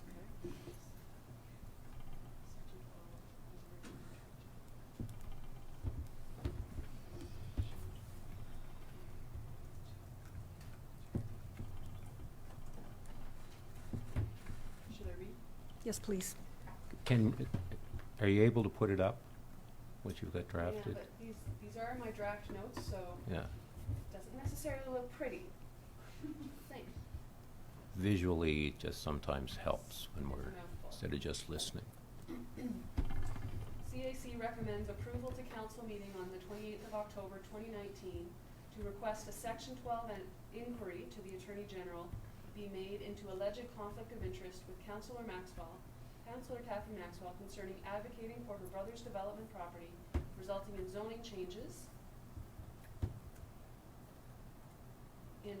into a draft document that resulted in the property belonging to her brother being upzoned, while the zoning upgrade the draft had applied to 118 Oakdean was removed. So that's part one of the allegation, and then And then part 2 is the part that's not in bold. Right. Do you want to keep that section? That's the voting.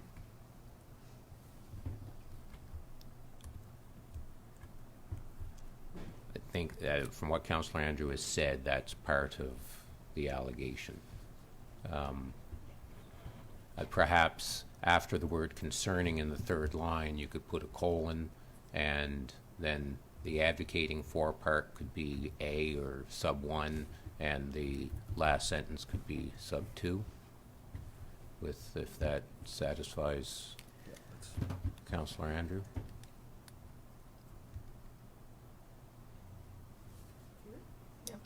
I just want to ensure that it reflects his intent.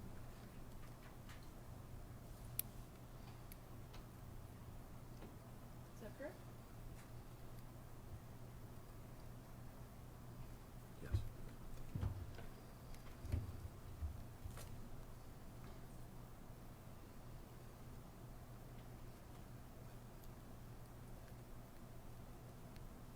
Does that meet the requirements of the Act? He's alleging conflict on those two matters. Okay. All right, could I have a seconder? Could I have a seconder? Could I have a seconder? No seconder, the motion fails.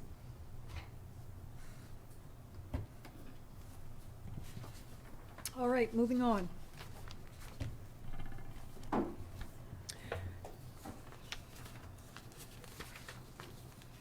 Okay, we're now at part 9, public comment. The floor is now open to the public.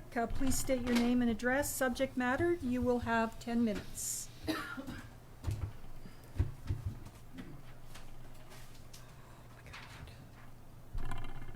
evening. Good Mayor evening, Snow and Janet. Council. My name's Janet Specht. I'm back. My address is 23 Condon Avenue. And just want to make 2 comments as it relates to a report I heard tonight, the Department of Engineering and Works report. I think there was an error. A date, one of the floods was not mentioned. There was also a flood on June 21st. So I don't know if that can be added to the minutes or the record. There were 3 floods on Condon Avenue. And the statement that we know that the town and staff and its infrastructure is not at fault. One of the floods, I believe it was the June 21st flood. I was there when we opened the manhole. The infrastructure totally failed. There was not a drop of water in it. So I don't believe that statement to be true. And I'm also want to ask, how do you know? Like, why is that statement stated? So the report was with regards to the month of September, so that's why the June 21st flood was not included in that information. So our last meeting would have... So the meeting before it would have been June? Yes, Okay. yeah, so it would have, Get the June 21st of June one would have been in our July meeting, because we didn't have any meetings in August. Okay. So it would have been in July, so that's why that was not. Okay. And the no fault, that comes from our insurance adjuster. Okay, So, great, thank you. thank you.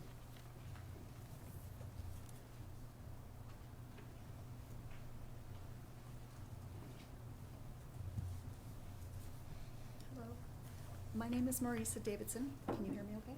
Yep. And I reside at 280 Park Street. I've written several letters, and I'm just wondering, now that we have an engineer, and I'd like to welcome you. I just didn't notice that any of the letters that I've sent or any of the conversations that I've had were brought up tonight. And I'm just wondering where we stand with my property. I'm sure you're aware that the bank the water levels rose up 15 feet and has washed away part of the bank in front of my property. I'm sandwiched between 3 Town of Kentville properties, and so while I can maintain my waterway, I can't maintain the infrastructure and the waterway of the Town of Kentville.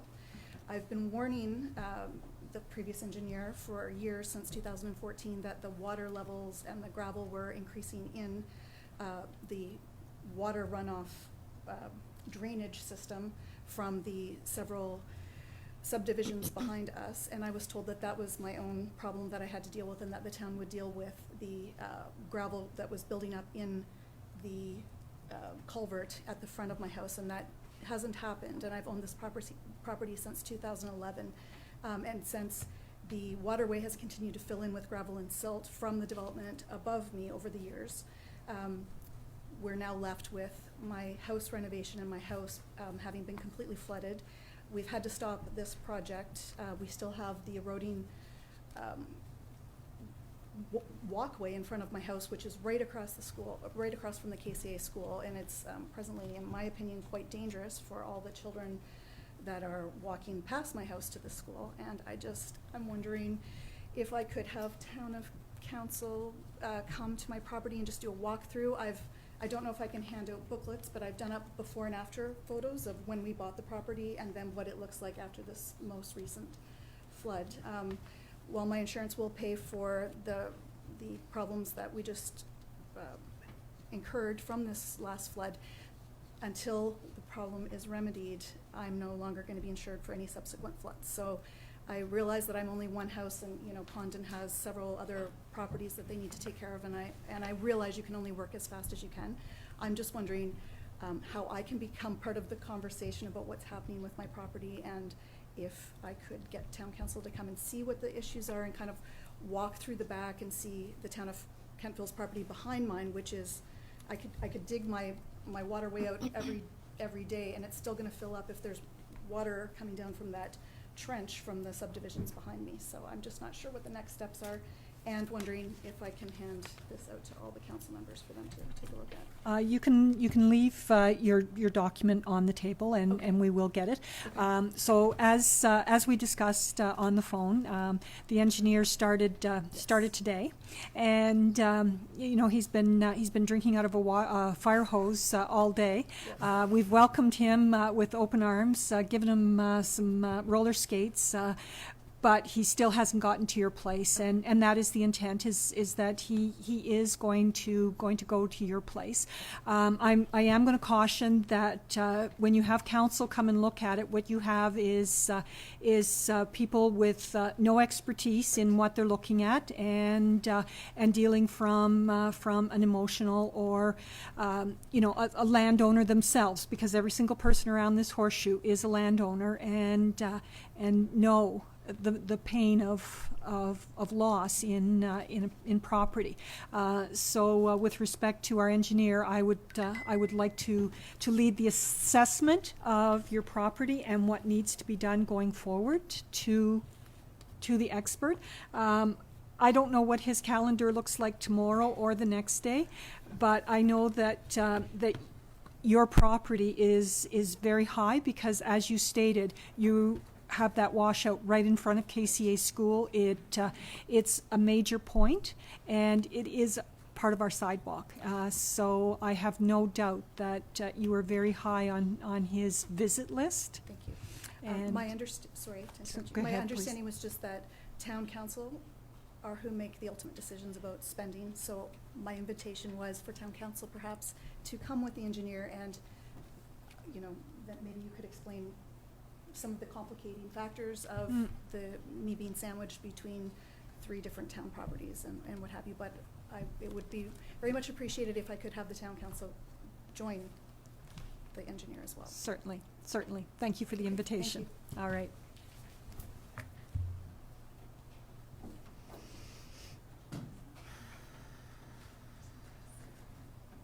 Davidson.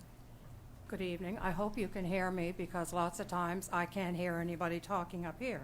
Some of you I can, some of you I can't. Perfect So I'm voice, Bunny. trying to stand next to the mic so you can hear me. My name is Bunny Bennett. I live on 12 Condon Avenue. I'm so thrilled to see Howard Little digging 9-foot trenches way up, all the way up our street, and putting in huge pipes. And I thank you very much for that. But I will say it's been long overdue. I know we've had heavy rains. We've lived there for 30 years, And it's only been recently that we have experienced flooding. And I know we have had rainfalls in the past that have been very heavy.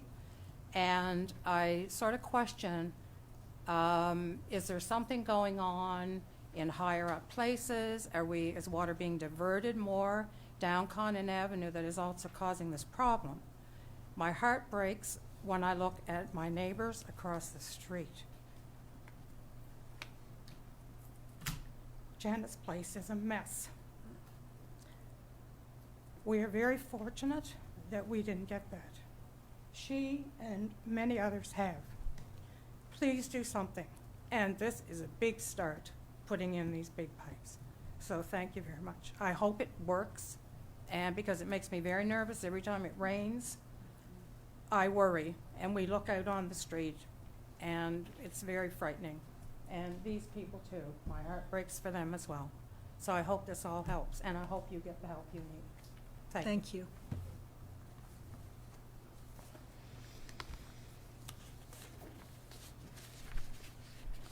Anything further?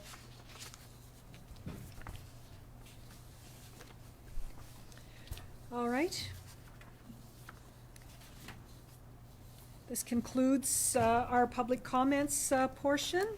So we need to move into in-camera. We have legal, land, and labor issues to discuss in camera. So therefore, if I could have a motion to move into camera. Thank you. Yes, yes, once we've moved and people get moved. So, thank you. Okay, we'll take a 10-minute break, please.